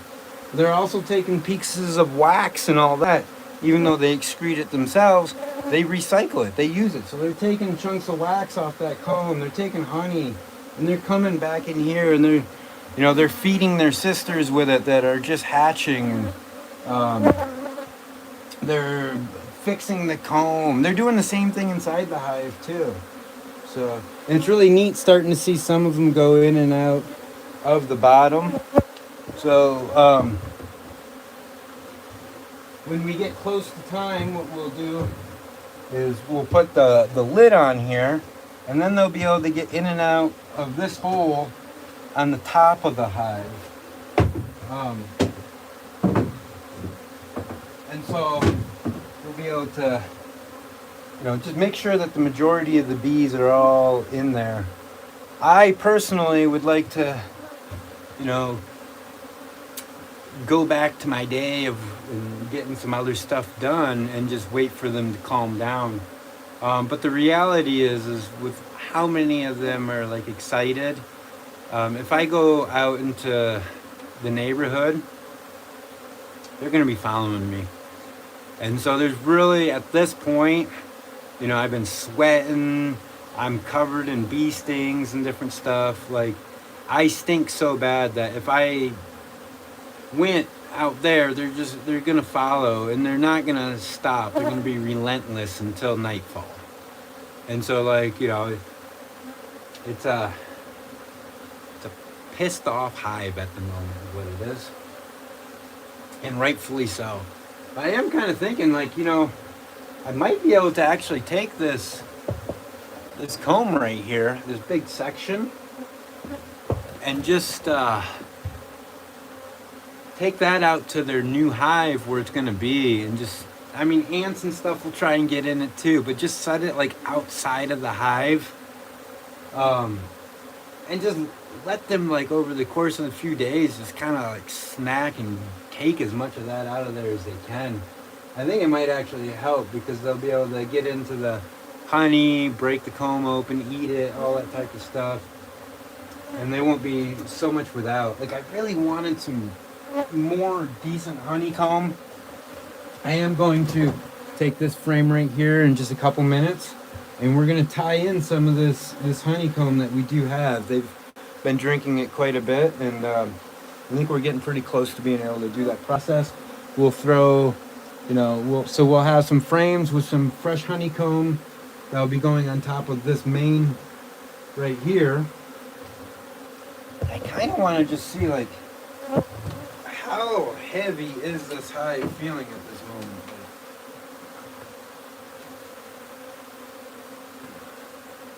Oh, I feel like I can lift and move that fairly all right. So, I don't know if there's going to be really anyone who wants to help me lift and carry this thing out of here, but we will definitely get it lifted and carried out, that's for sure.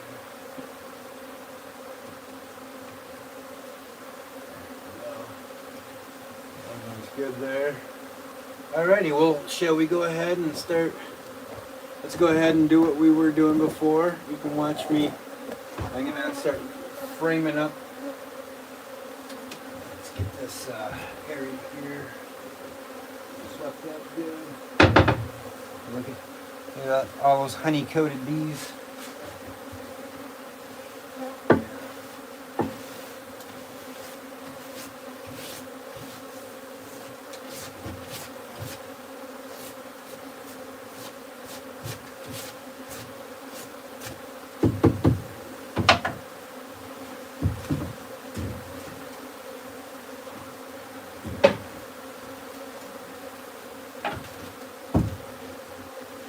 So we can probably just put this guy on there.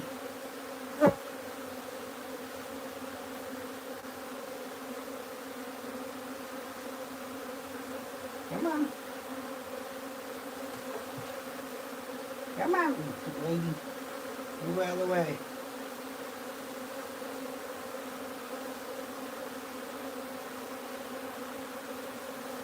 I want to try and get this box on without hurting a single bee. In order to do that, bees, the lady's got to let me be. Nice and slow. Nice and slow.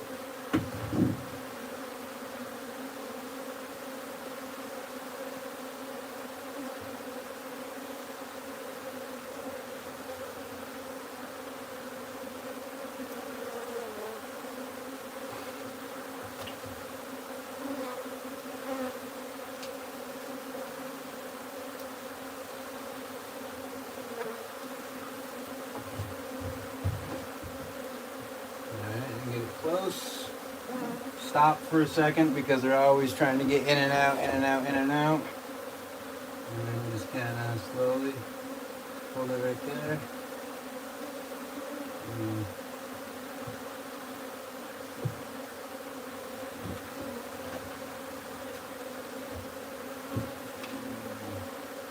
There we go. I think I did about the best right there as I could do. Now we can take a couple of these frames out here.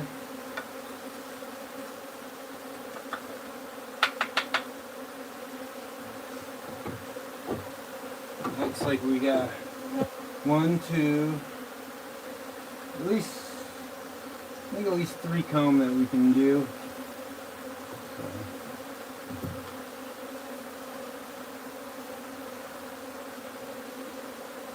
Oh. Let me grab that, ladies. See that? A little stick is in there, and they're already like trying to get it out. They're like, hey, that's not supposed to belong in here. And we'll move these guys over to the side a little bit.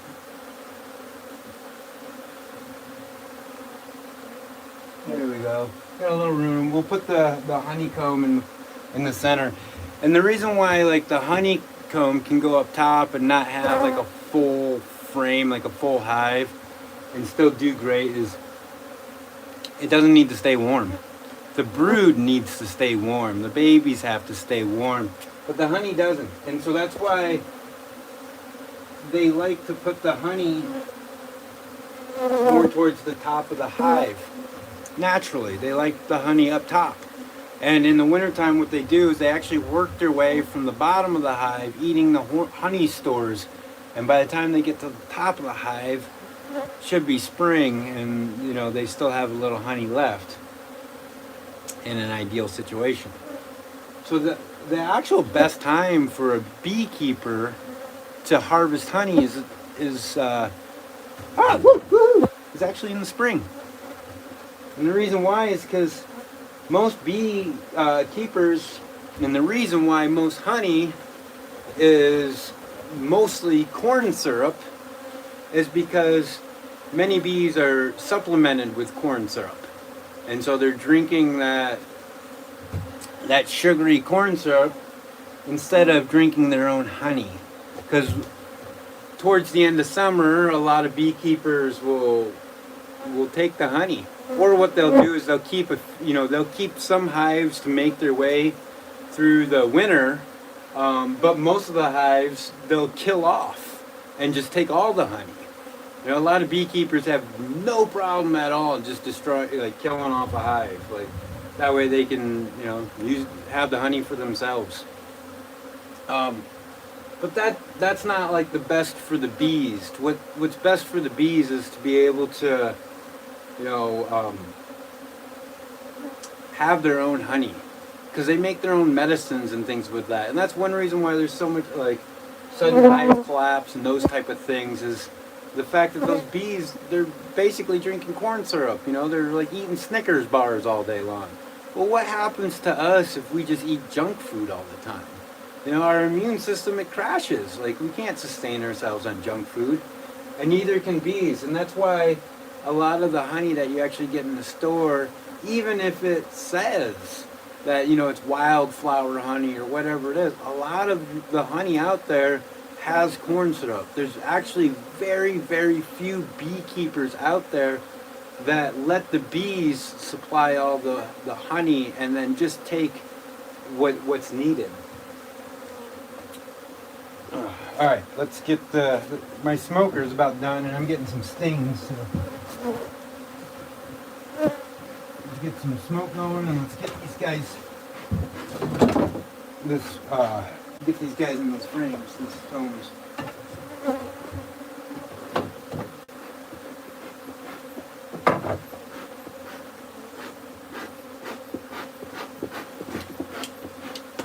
Wonder if I don't think I ran out, but I might not have puffed it for long enough.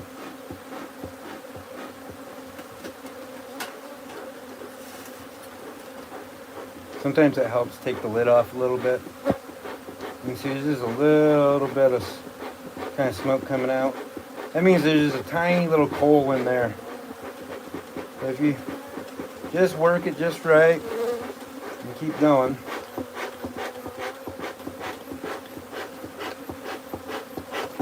Get that warming back up again, we can get some good smoke production. There we go.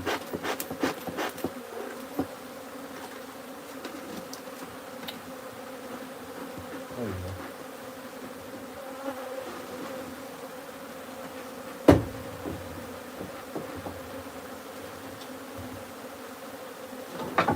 Alright.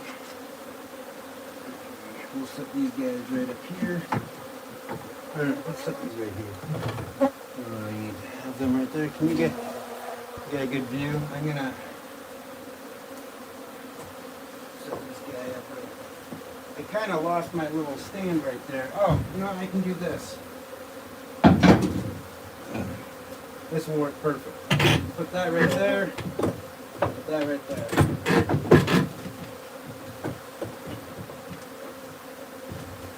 Starting to have to go pee, to tell you the truth, but imagine pulling your pants down with all these bees. It's not funny.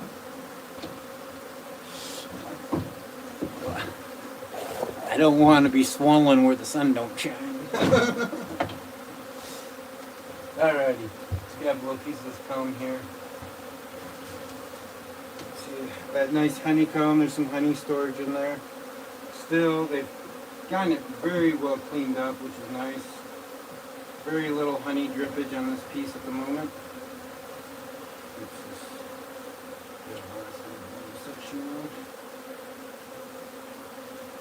And most of the bees have found their way out of it. So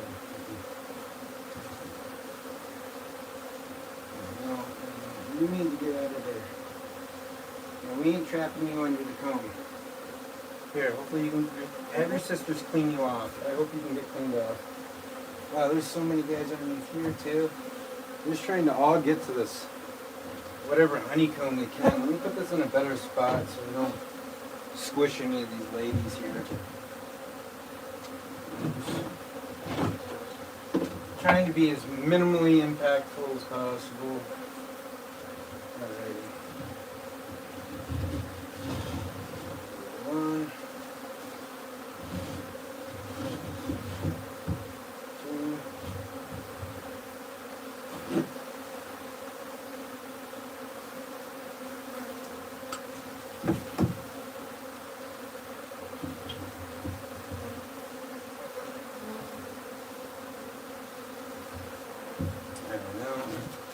You guys see me okay with what I'm doing?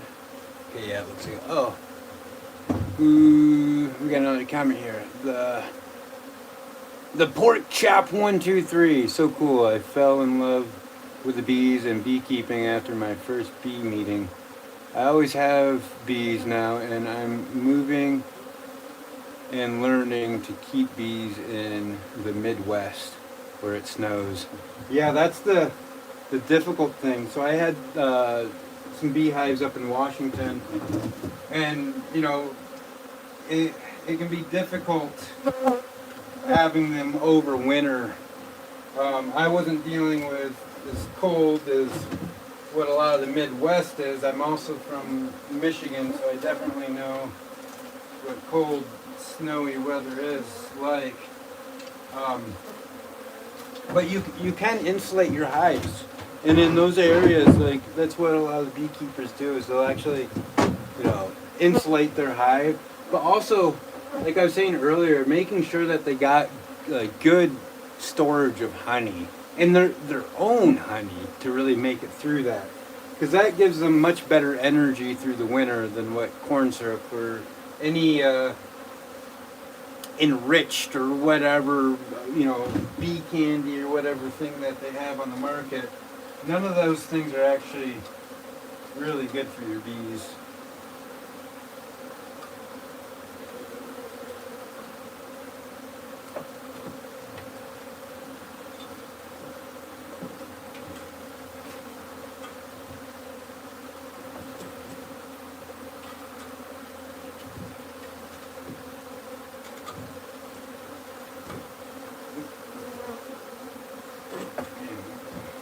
Having sticky fingers is not helping.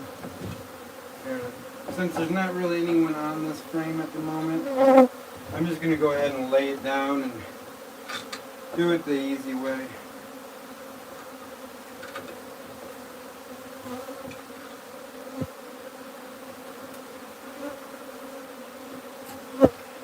I don't know if it's really the easy way. I might have to go back outside here in a second.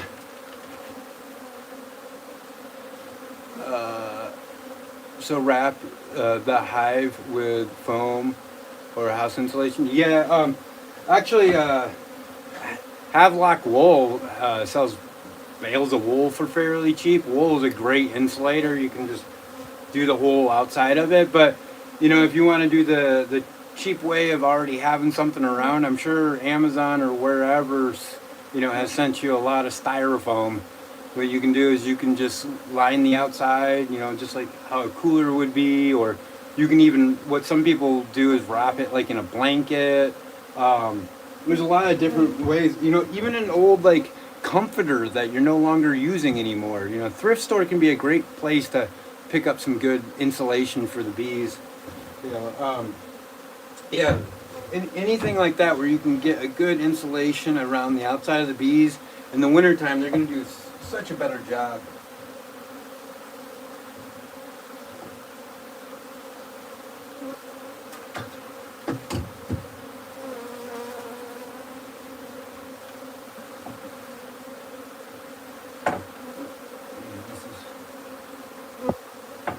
Not easy to hear. Come on. Come on. There we go.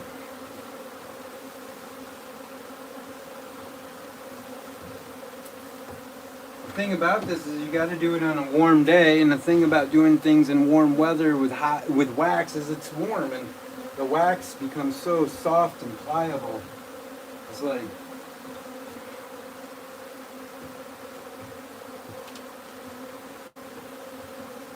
I don't even like this guy is being very, very difficult here. Huh. That's come on, Stanley. Shouldn't be this difficult. There we go. But my hands are so sticky at the moment that it's making things hard to be able to really work with here.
There we go. You can see, not like the most perfect, but there's some honey storage in there. It's not dripping too much, just a little tiny bit. So this will be some good food for them up top. Take that little piece of debris out of there. There we go. Yeah. And so there's some good honey in there.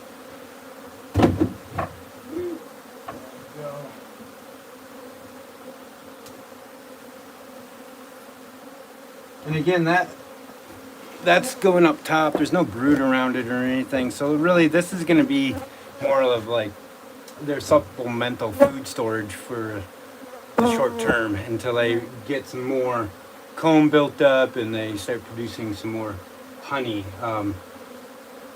So we got another comment here. A pointer from an old timer using wire or string. I've used rubber bands around the short way, like up and down in the frame, and then once the bees bound it to the frame, I just cut them off. Oh, thanks, man. That's a good tip. Use some rubber bands. That actually might have been like a little quicker and easier versus trying to like delicately the whole time, you know, try and bind all that wire, especially with some sticky hands here. Yeah, thank you for that tip. I don't have any rubber bands on me, or otherwise I would probably utilize that. And I'm at the pretty much towards the end of this project, but I really appreciate that because, you know, this will probably happen again in my life. Oh, that's okay. Waste of text. Alrighty, let's get another one of these combs in here. I'm going to try turning this guy that way and maybe having like a little bit flatter of like one side will make it a little easier. Oh, I'm going to go get rid of the stickiness. I'm going to let you guys watch these bees for just a second and I will be right back to unstickify my hands and continue this on. We'll get a little more smoke going too. Hey guys, how you doing? You guys all snoring. Wow, there's a lot of you guys out around the boat, huh? Yeah,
There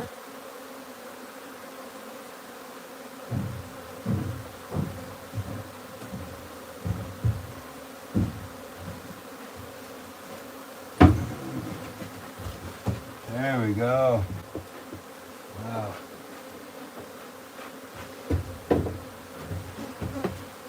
Hope you like the sound of those bees.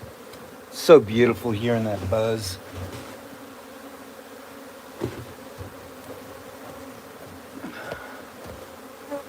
Again, rolling right along here.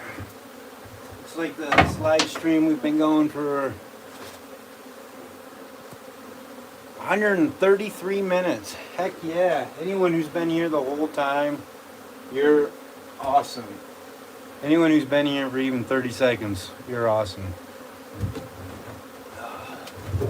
What a rare, awesome thing to do here. There we go. You were underneath that frame the whole time, little guy? I moved the frame, the little bee came running out. Like, oh.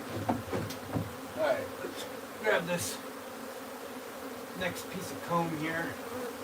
We're going to frame this one. There actually looks like there was a couple small larvae in there. You can see there's some honey on the other side. You see how I had to cut that comb kind of weirdly? But as long as it's not dripping,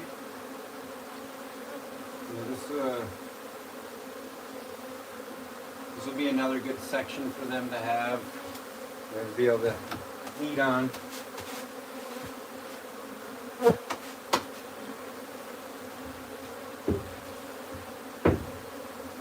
You can see, look at all the bees back there on that chunk of comb.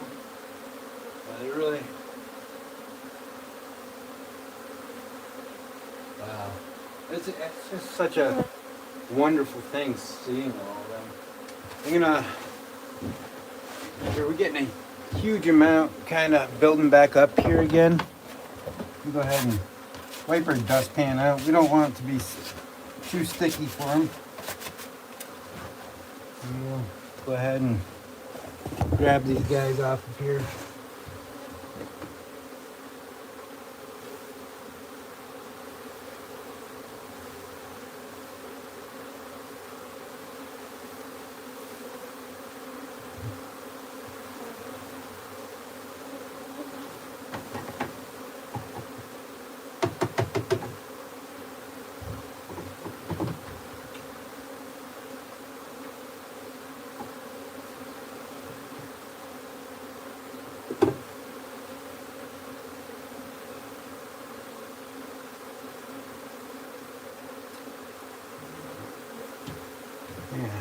So you just take those big handfuls every once in a while and just throw them back in the hive.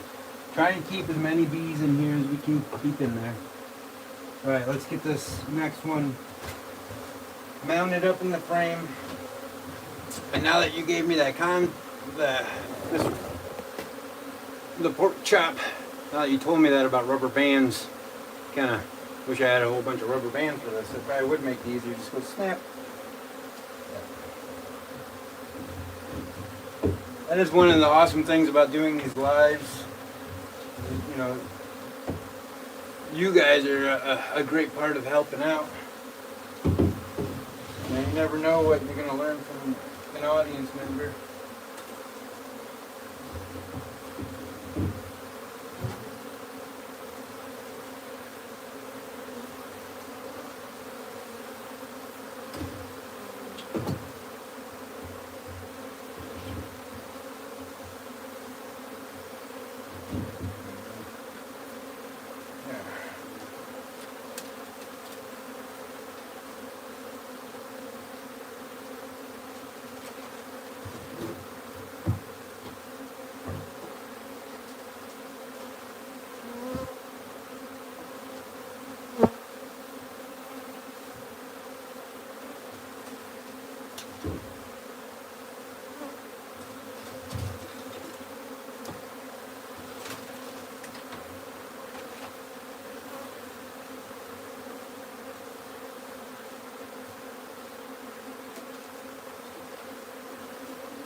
All my little scrap pieces of wire out of the way, so more in there.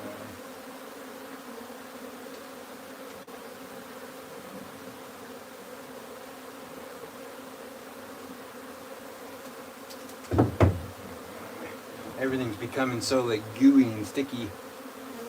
I no love it. Hey, no love it.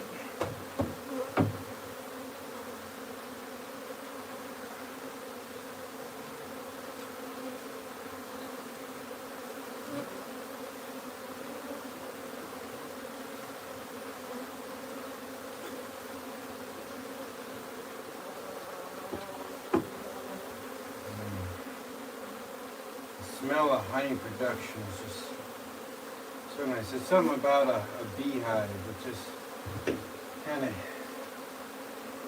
smell just, it's good aromatherapy.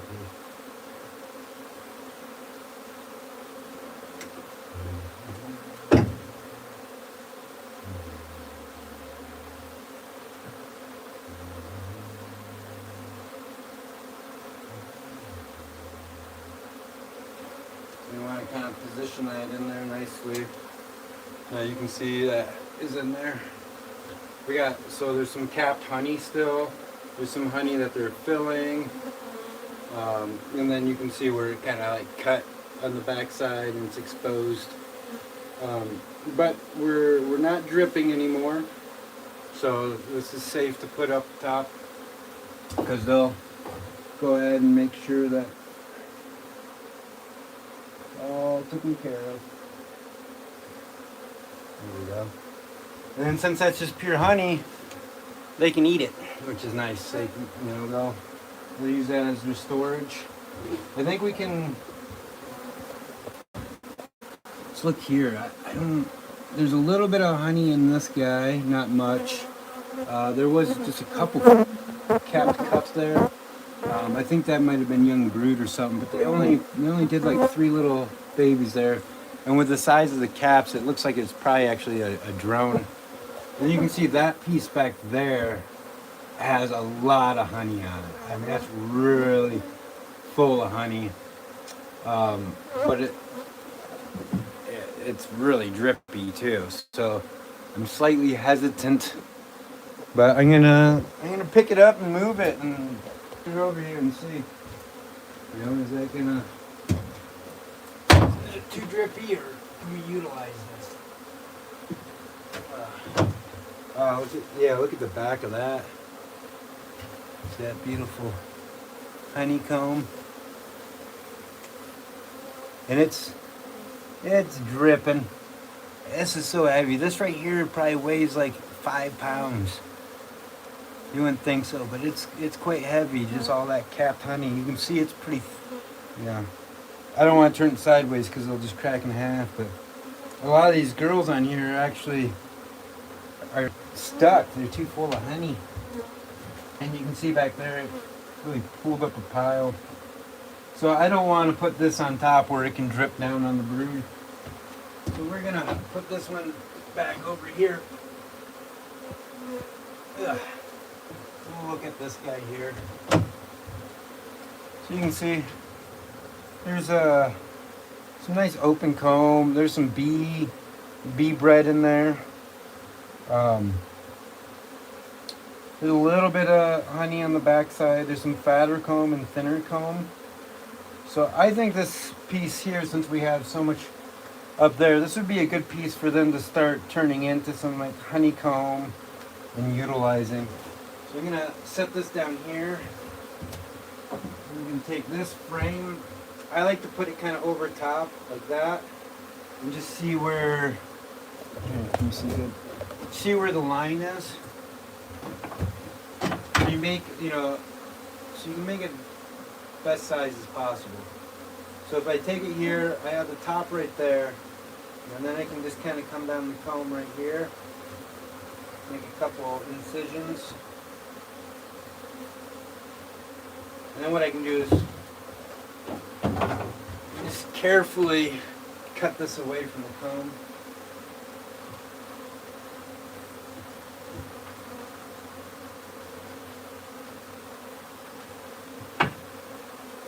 See, and then you see how there's a little bit of honey in there, a little bit of bee pollen still. And then we can take this, put it in the frame.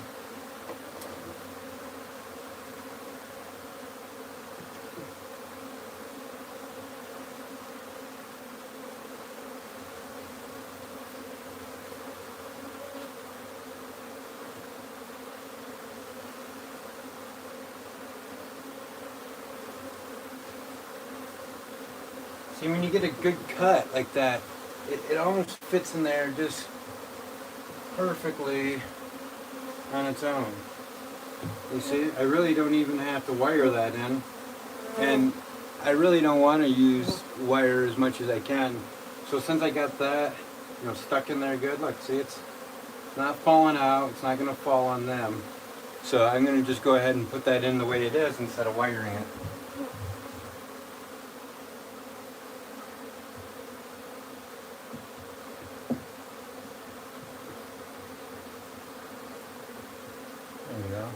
So that's going to give them you can see now up top here, see we got 3 frames with some comb and some honey up in there.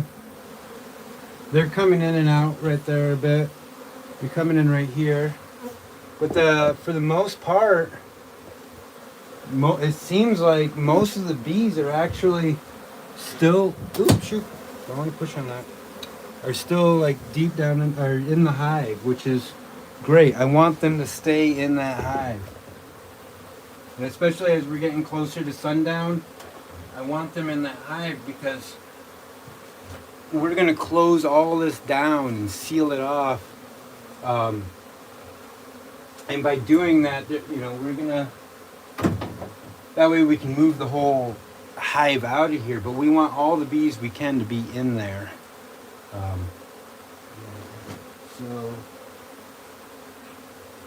Alrighty, what else can we do here?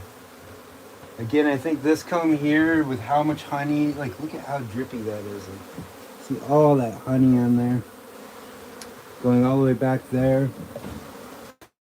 There is some like, newer, fresh blank comb underneath here. Once I get them out of here and they're no longer like really living in here, I can grab some of that, come back, grab some of that comb and just put it in the top part there. But up here is where they're going to start making their honey production and all that stuff. So let's take another look down in here, see what's going on. So they are building up a little bit back there. And there's a little bit build up right here as well. So I'm going to go ahead and scoop some more bees out. But I'm going to go get my hands clear of honey real quick. So that way I don't stick any bees. So I'll be right back again. A little smoke in here.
honey off my hands.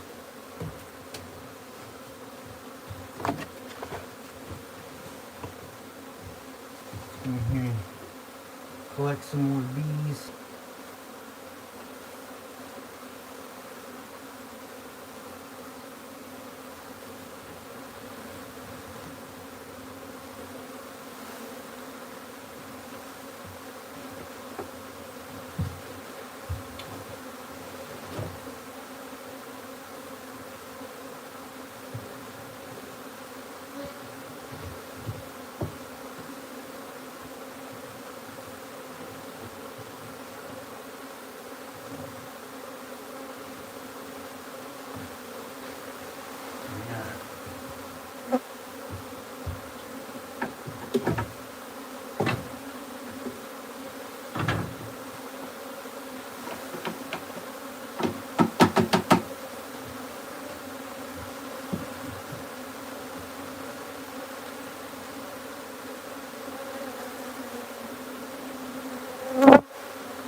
Just keep dropping them in the hive. You can see it. Put them down on the top of the hive there. And you can see like it's quite the swarm in here at the moment.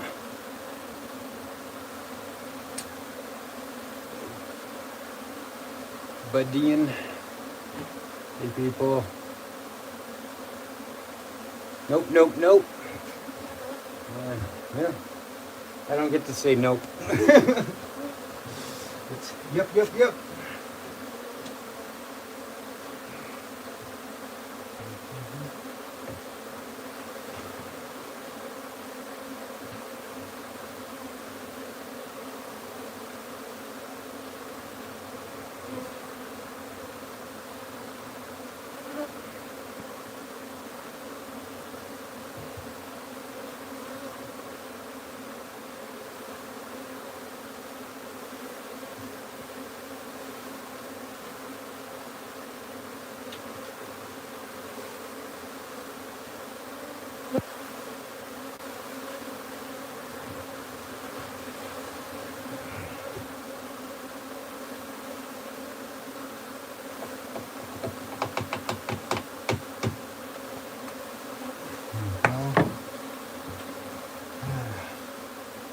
So we just moved the majority of them back over there. Yeah.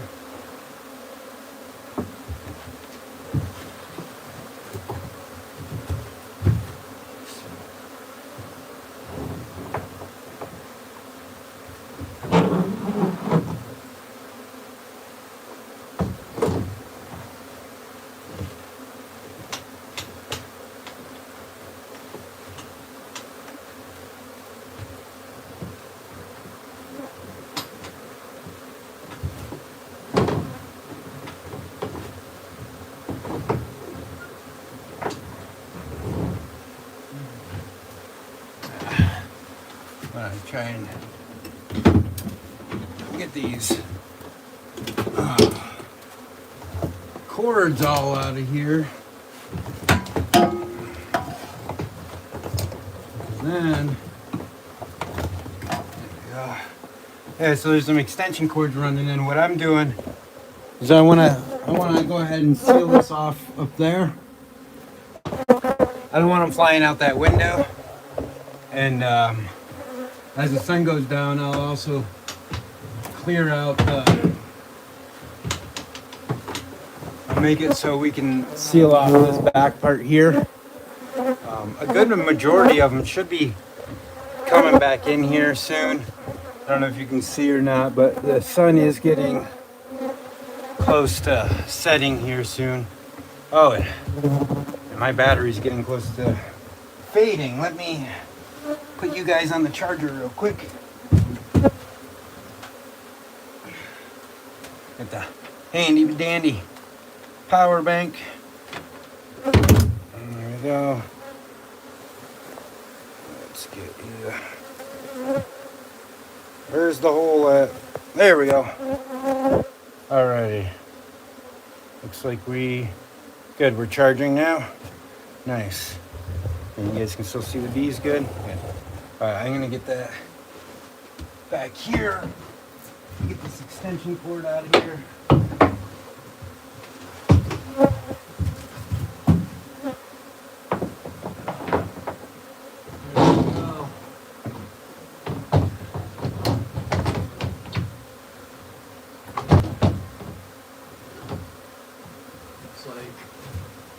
Interesting kind of window here, contraption.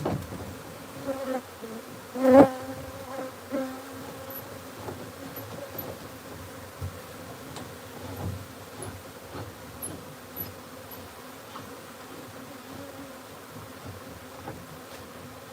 go. Once we get that tightened down, then we can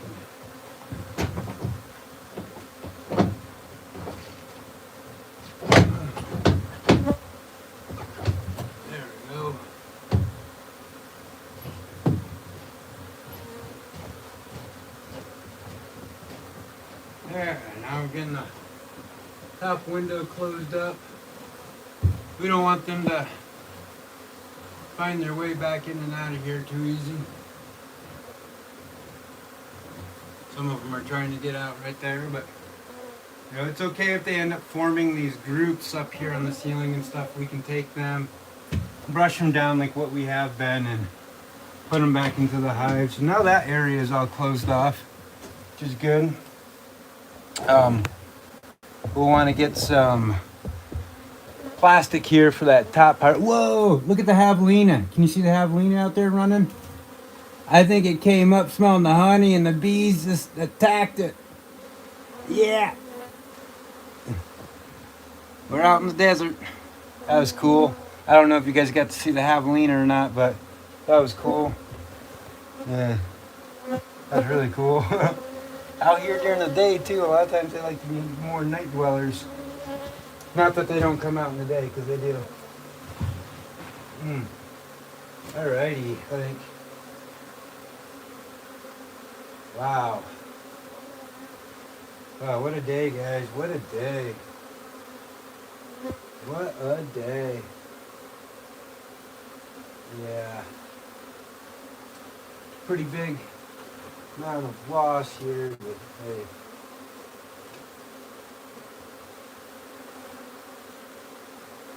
What do we got up here for? Well, there's a little bit of honeycomb right there from the back section. It's some pretty comb too. Nice fresh wax and everything. I'm going to try to put that in the frame, but it might be a little, maybe a little soft there. We're going to just set that right up there. Yeah, there's so much comb here.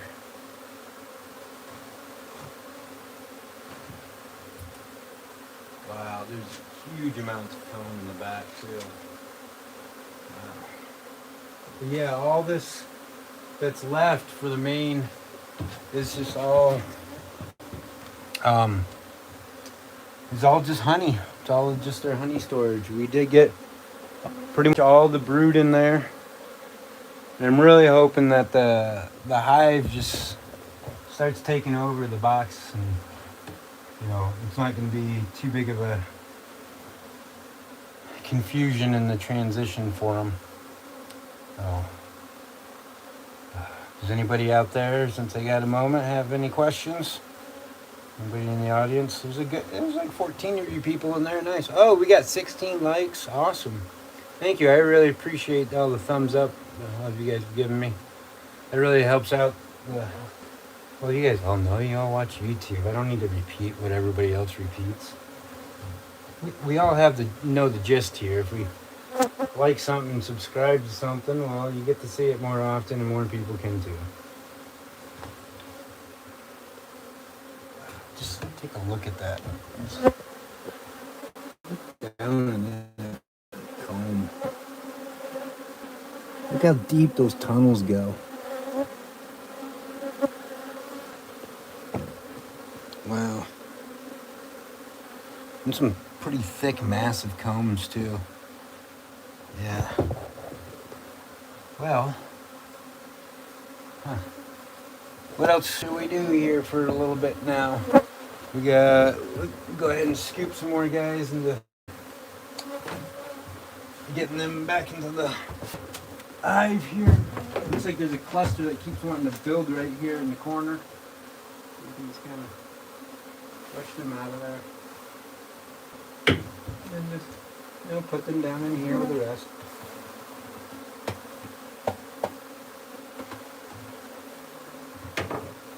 Just going around scooping bees. Just scooping bees. Oop. You can see down in here now, though. You can see how we got a lot of bees in the hive. They're all kind of just like hanging out on the side there. And they're trying to figure out what exactly is going on. They're really covering the little bit of comb that I put in there so far. And they're making like a little bit of a wall in there too, so that's good. We want as many bees in there as we can. And again, we're gonna close that up this evening, seal it all, and then carry it out of here. Which I gotta really flex those muscles to be able to do that. This thing isn't, the box itself isn't light on its own. I'm sure with me and all that comb and everything in there, it's not going to be light. But what we'll do, make it easy, we'll take a ratchet strap, put it around the whole thing, tighten it down so that way none of the boxes can shift or move. And I'll just get like a nice grip on it, turn, set it right up there. So I'll turn, take a step up on here, set it down in there, and then what I'll do, so it's just setting right there in the boat. And then from there, what I'll do is I'll get out, reposition it so it's up on the edge there, and then I'll get out again on the other side and lift it up from that edge. And I'm gonna bring the back of the truck right up here. That part I'm not gonna live stream just because it's all gonna be done after dark. I would really like to capture that, but again, it's gonna be after dark, and it's gonna be dark. It's the nature of it. You can't see very well with the camera if it's all dark. Yeah, look at that. My tripod is just coated in dirt and honey right now. You see the bees? Like, we're trying to get you. You fucked up our hive. We're gonna fuck you up. Actually, they're not even trying to sting. I don't even have very many stingers on my hand anymore. Like, once my gloves got like super coated in honey, they stopped stinging the gloves. So I kind of think that might have something to do with the smell of the honey, like covers up the smell of the bee sting. Yeah, because they were going quite at the gloves when I first got in here, like pretty heavily, and they haven't. I've done a lot better today. The other day when I was doing this, I got stung probably a good, I don't know, maybe 20 times. I had like 6 or 7 on the wrist. I had about 8 of them on my hand right here, and about 4 or 5 on this hand here. And then I had gotten stung on the ass cheek and on the nose. So there was a good amount of stings last time. It took a few days. That was one thing about taking a couple days off too, is it kind of helped the body absorb some of that venom a little bit, because I was starting to swell up a little bit. I got stung on this cheek earlier, if you guys remember that, and so far it doesn't seem like it's swelling up or anything, so that's good. I used to be a really big sweller, so just one bee sting and like half my face would just swell right up. It'd be pretty intense. But actually, your body's going to go two ways when it comes to bee venom. You're either going to become allergic to it, or your body's going to start building up a resistance to it. And there is something called bee therapy too, where people actually purposely get stung by bees. The venom is actually really good for arthritis, and even though you swell up and that's inflammation, bee venom is really good at reducing inflammation. Kind of weird to think about, concept there, but it really is. When the swelling goes down, your arthritis actually feels better. Like you get stung in your hands, and it really hurts. And then a couple days later, it's like really like itchy and tingly and everything. And then from there, like the swelling goes down, and then the hands, they just feel better. They feel smoother than what they did before, you were getting before you got stung, which is quite interesting.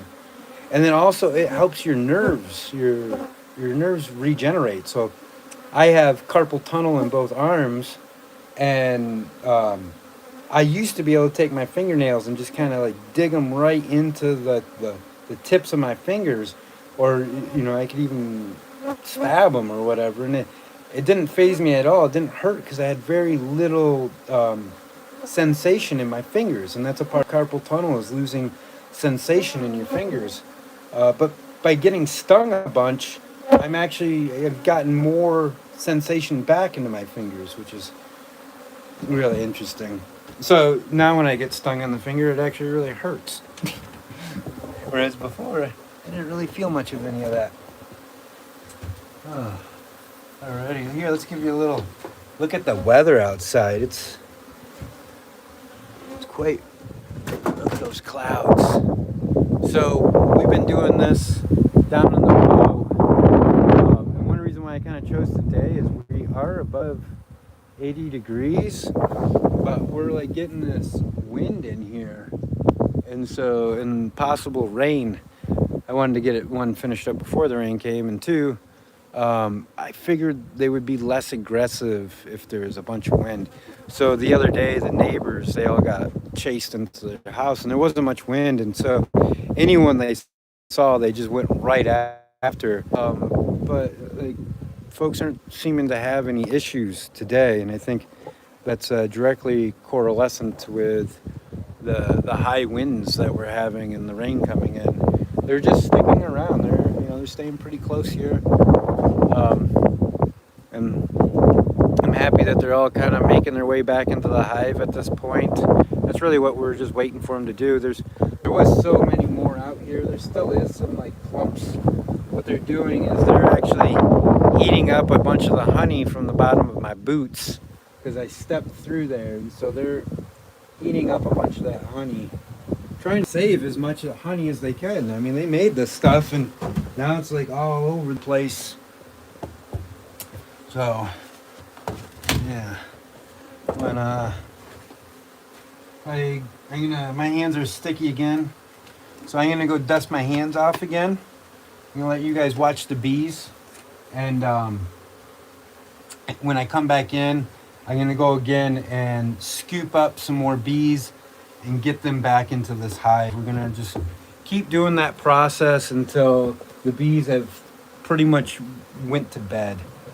So I'm gonna get you a good view down in there.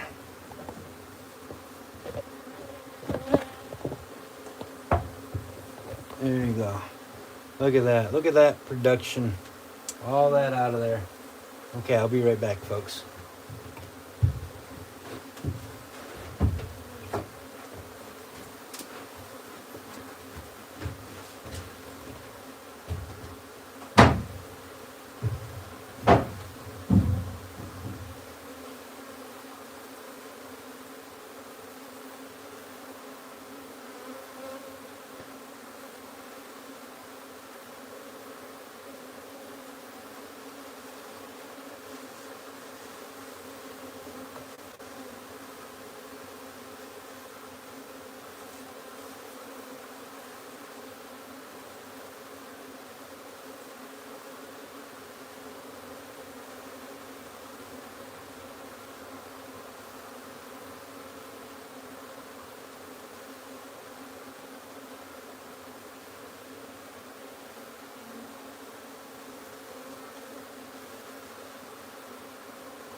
them back.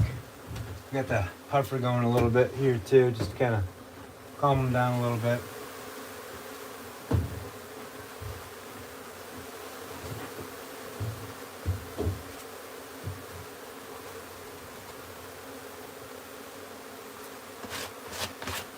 Alrighty. Let's see here. I'm gonna grab this little clump that's up here on the ceiling.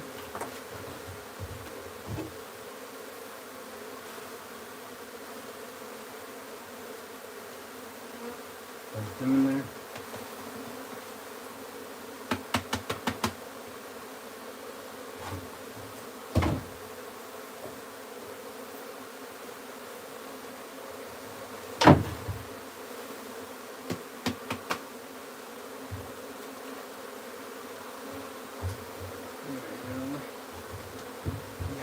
Clumps.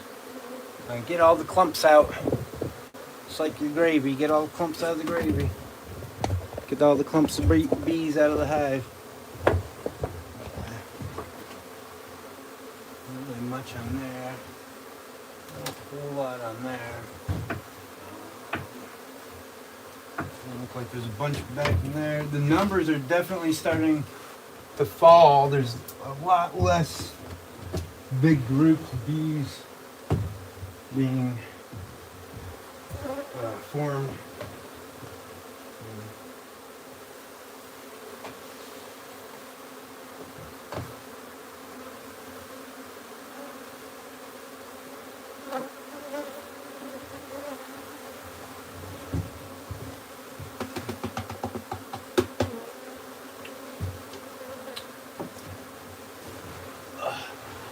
Look at that screwdriver. My screwdriver got all sticky.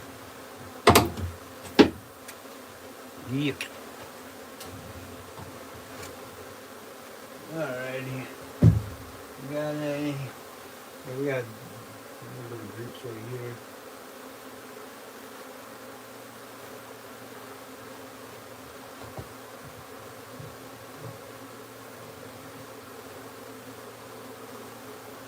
See, up there in the pockets is where you really get a good amount of them.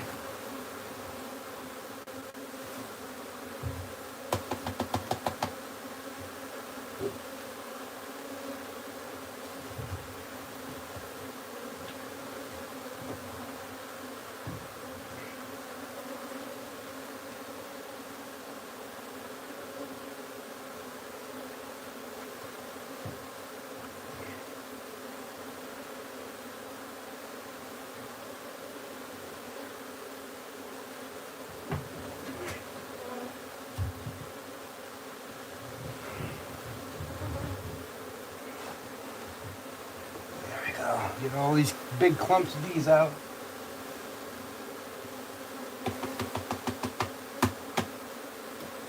Especially now that we're getting closer to bedtime. There you go. See that little guy on there? He got stuck, but he got himself out. He pulled himself out. Good guy. A good little girl. So we're just reaching back here and literally grabbing like handfuls of bees off of the ceiling and back area.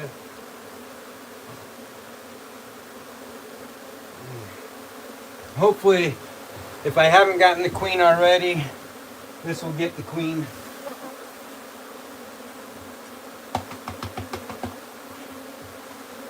You can see the box is definitely building up. A bunch in there. And look at, a lot of them are going down inside. You see, they're moving down inside. That's fucking exactly what we want. Exactly what we want. We don't want them all just flying back off. We want them going down into the hive.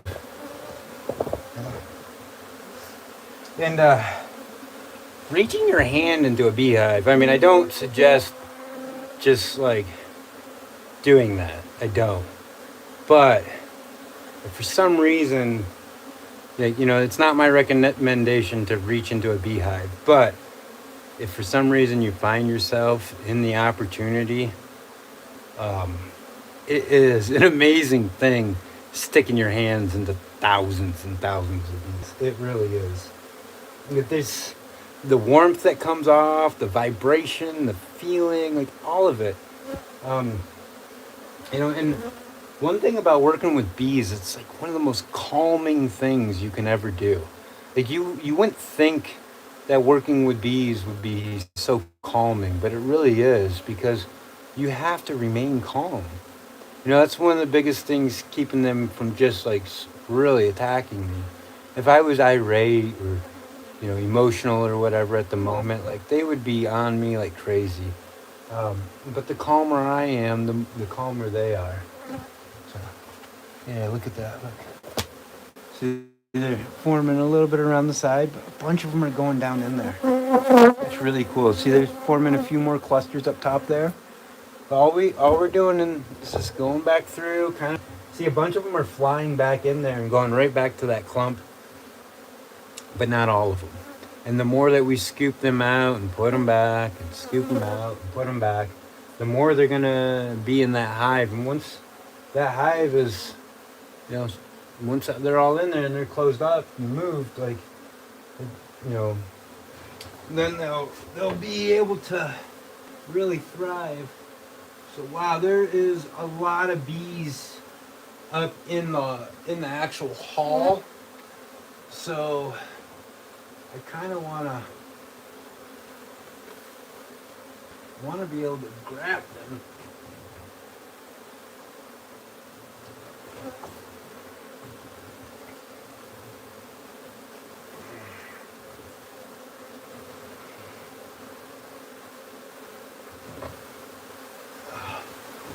There we go.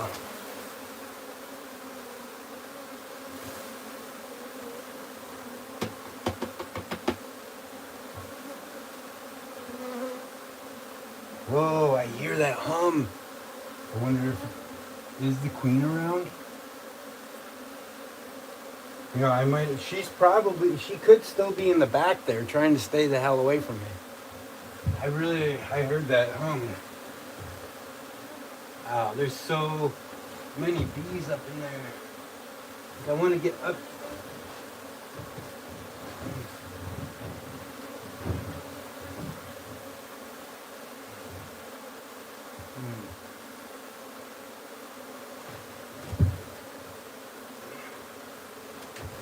Might have to kind of crawl in here a ways.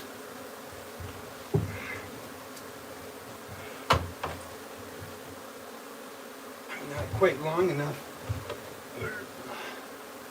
There's just a shit ton of bees back in there.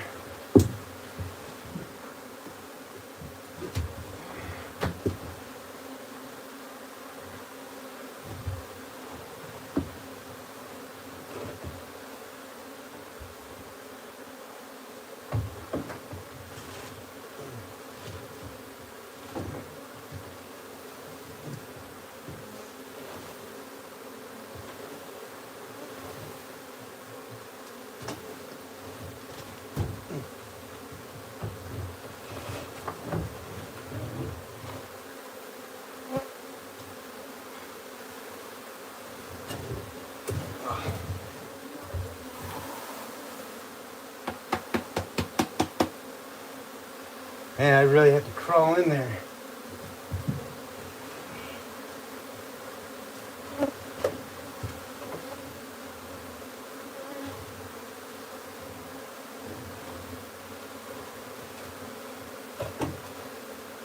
No.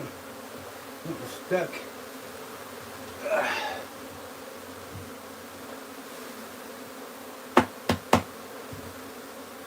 Whew.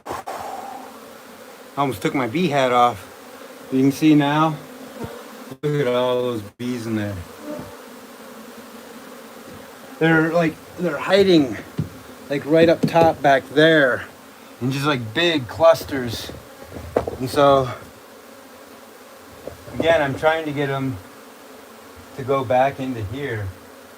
Ideally, that's what I want them to do. And a bunch of them are, so that's good.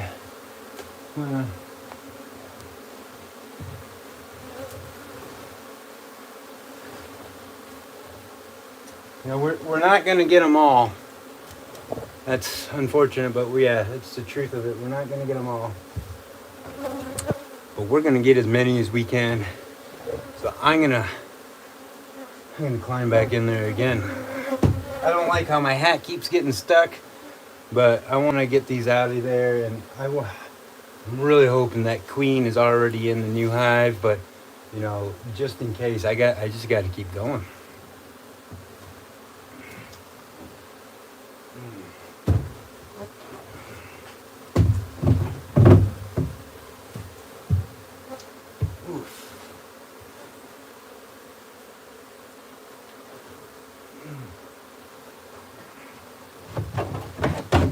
Easy getting in here.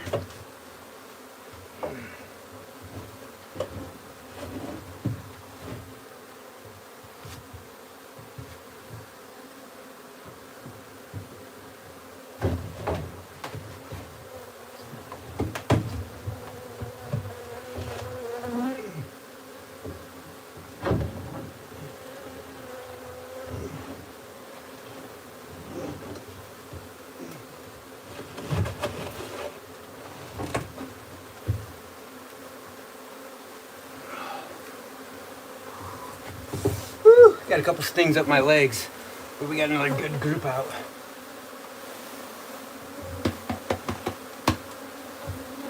Oh man, that's like fire. I think I lift my pant leg up a bit going in there. I think I just got myself a good few stings on the legs. Ouch. Woo! Wee! Woo! Oh, that's some fire. Muy caliente. Ay, ay, ay. Whew. Yeah, there's some. Wonder if my leg's gonna swell up on that one. Woo. Woo. Yeah, that was spicy. Oh, there's still some more up in the pant leg. Still more up in the pant leg. Keep squishing, Stanley. I don't want to squish them, but I got to. I'm sorry, guys. You can't just keep stinging my legs. Ooh. Alrighty. Man. And there's still some good, there's still a good size, like, clump up in there. I wish I had like a little head camera or something, but I don't know how well that would work with how tight of quarters it is. Oh man, they keep getting up my pant legs. Need to get some that need to put like some rubber bands, like he said, to put around the frames earlier. Probably put some rubber bands around the bottom of my pant legs. That would probably be useful. But yeah, you can see we've got a good amount of bees in there, which is great. Really hoping that the queen might be somewhere up in that. I'm gonna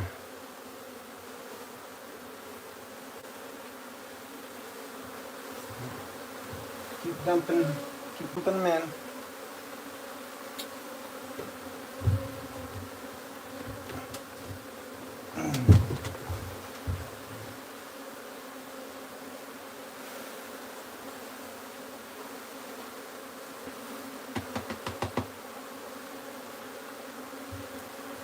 Yeah. Wow. Woo.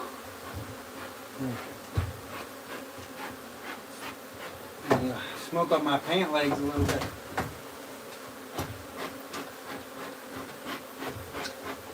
Oh, there's a bunch of them down on my boots. Yeah, that's what they're doing. They probably got smart. You know, we can probably get up and we can get to this guy if we can get under one of those folds.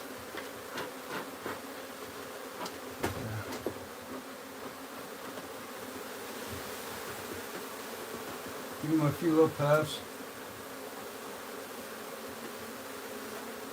What we want them to do is run down into the hive. You know, and that smoke can a lot of times get them to want to run into the hive. We're getting closer to nightfall here. Nice.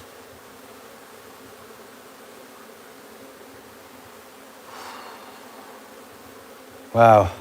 Yeah, I really want to thank all you guys joining me all this time. Smoke man, smoke. Really don't want you to get hurt.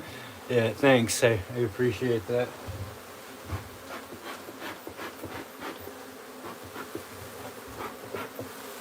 I try not to over smoke the bees, but there's a line too. You got to keep them calm.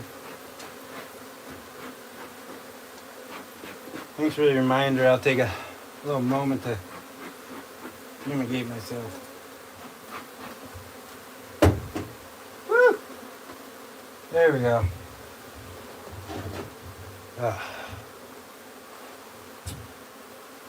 Nice. And just kind of watch them there. You can see what they're doing.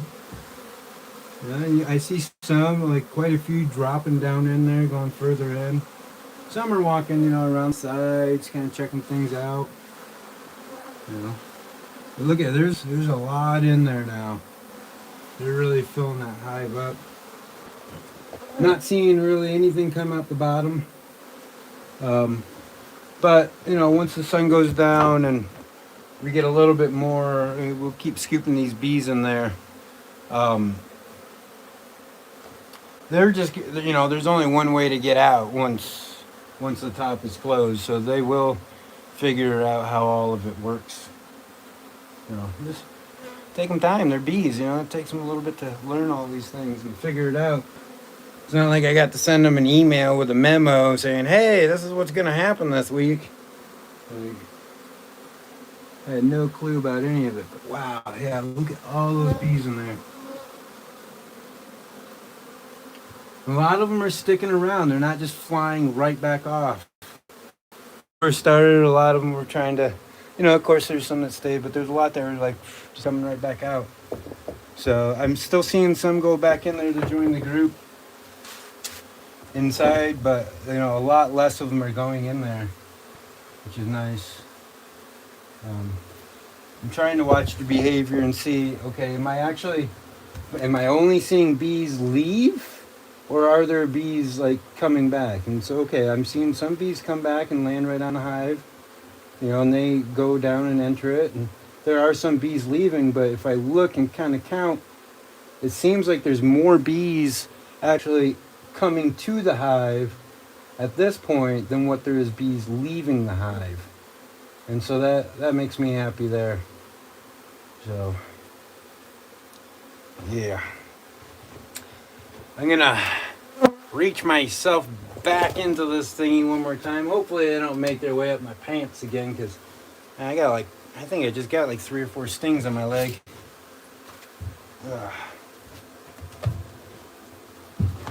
We got any swarming up in here? There's a couple of really small groups up in here.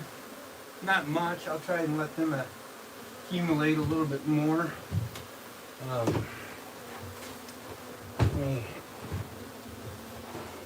I do like to kind of like knock these ones down right here. Just get them out of the doorway so there's not as many in the doorway when I go to reach in. There's so many. Alright. Wow, looks like I did take a dent out of the bees in here, because it seems like I'm not seeing anywhere near the amount of bees back in here is what I was. Unless they're just tucked up way tighter. Yeah, I'm kind of sliding on this honey. Here, let me just grab these top ones first.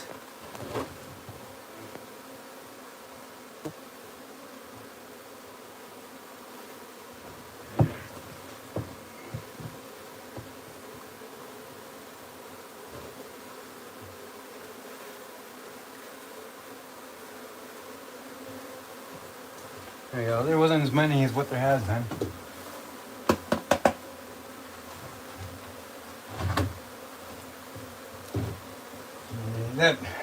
That rat's probably going to be really happy with all his honey spilt everywhere. If you guys look back on video 2, when I was working, there's a a big ass rat that came out in the middle of the work. It was crazy. All right.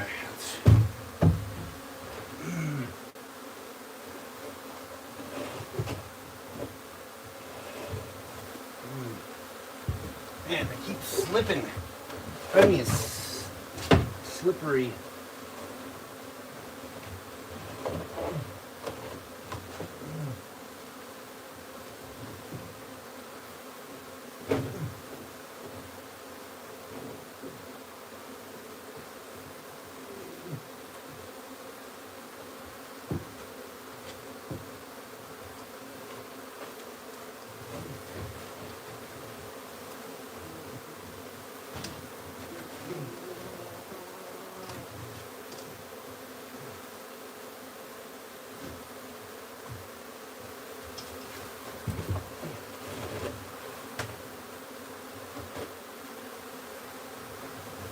Wow, there's a lot less. But we still got a good. Wow. If I could easily take you up in there, I would. Well, I think we really got the majority of the bees now. I mean, way more than the majority. Like, it's getting to the point where it's like, it's hard to find clumps to grab and knock down, which is so great because that tells me we got so much in there. But I'm gonna try and clean up this a little bit of this bearding around the sides because these bees are, you know, they're hanging around the sides of the hive really quite a bit.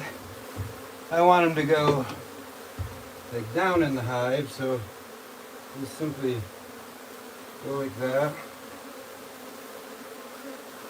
Dump them in.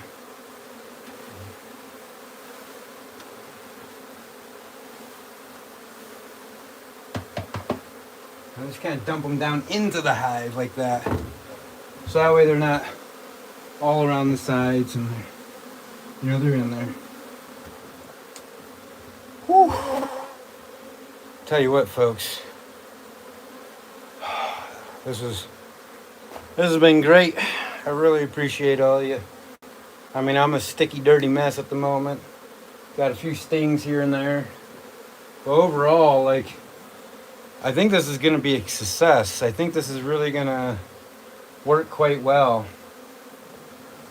So, I think what I'm going to do at this point is go ahead and find a piece of plastic to kind of that I'll be able to use to cover that up and seal it off when I'm out of here. Make sure that there's no open windows or anything. It looks like for the most part nothing can come in except for right here. And I'm gonna probably go get a flashlight and dig deeper down in there and grab whatever else I can. But yeah, I think we're about closing up here because that was a great live stream there. Really got a good amount of production done. Now will become the part of actually moving them across to the other section of land. Now, like I was saying earlier, ideally I would like to take them a minimum of 4 miles and let them sit for a month and then bring them back, but I don't have that option. So I think with sliding the top cover back, see, because we can take this here. So we can close that up like that. So that's sealed. And then the next part, all we have to do is close up that, which it looks like, you know, some of these pieces here might actually do well for that. Oh shoot, I didn't step on any. I did step on a couple of you guys. I'm sorry.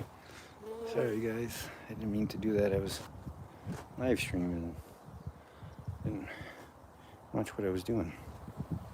Yeah, see, we got some rain off in the distance. You can see hitting the mountains. A little bit dropping there.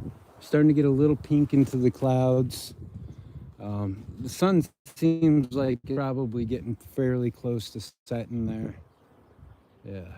And I think there's like, we're not seeing any bees out there anymore. See, they're not really, I mean, there is a few coming in and out, but for the majority, most of them are going in. Yeah.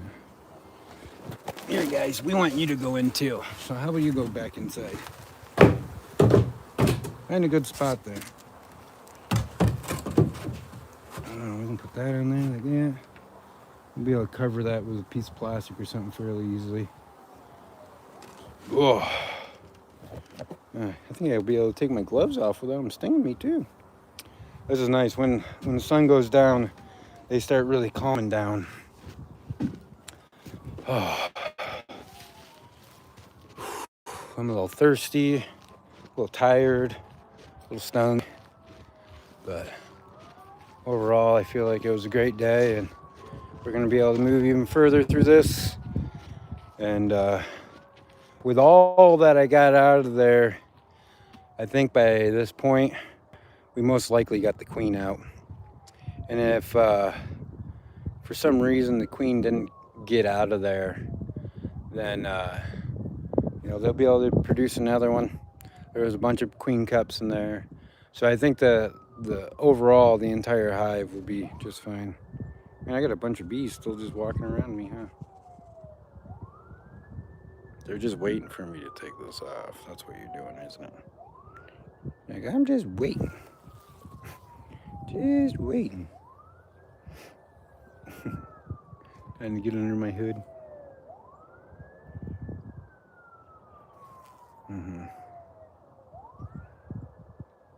So cool.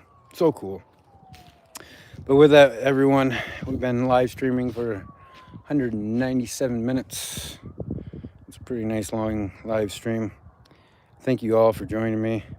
If you want to see more videos like this, then, you know, do what everybody else tells you. Like, share, and subscribe.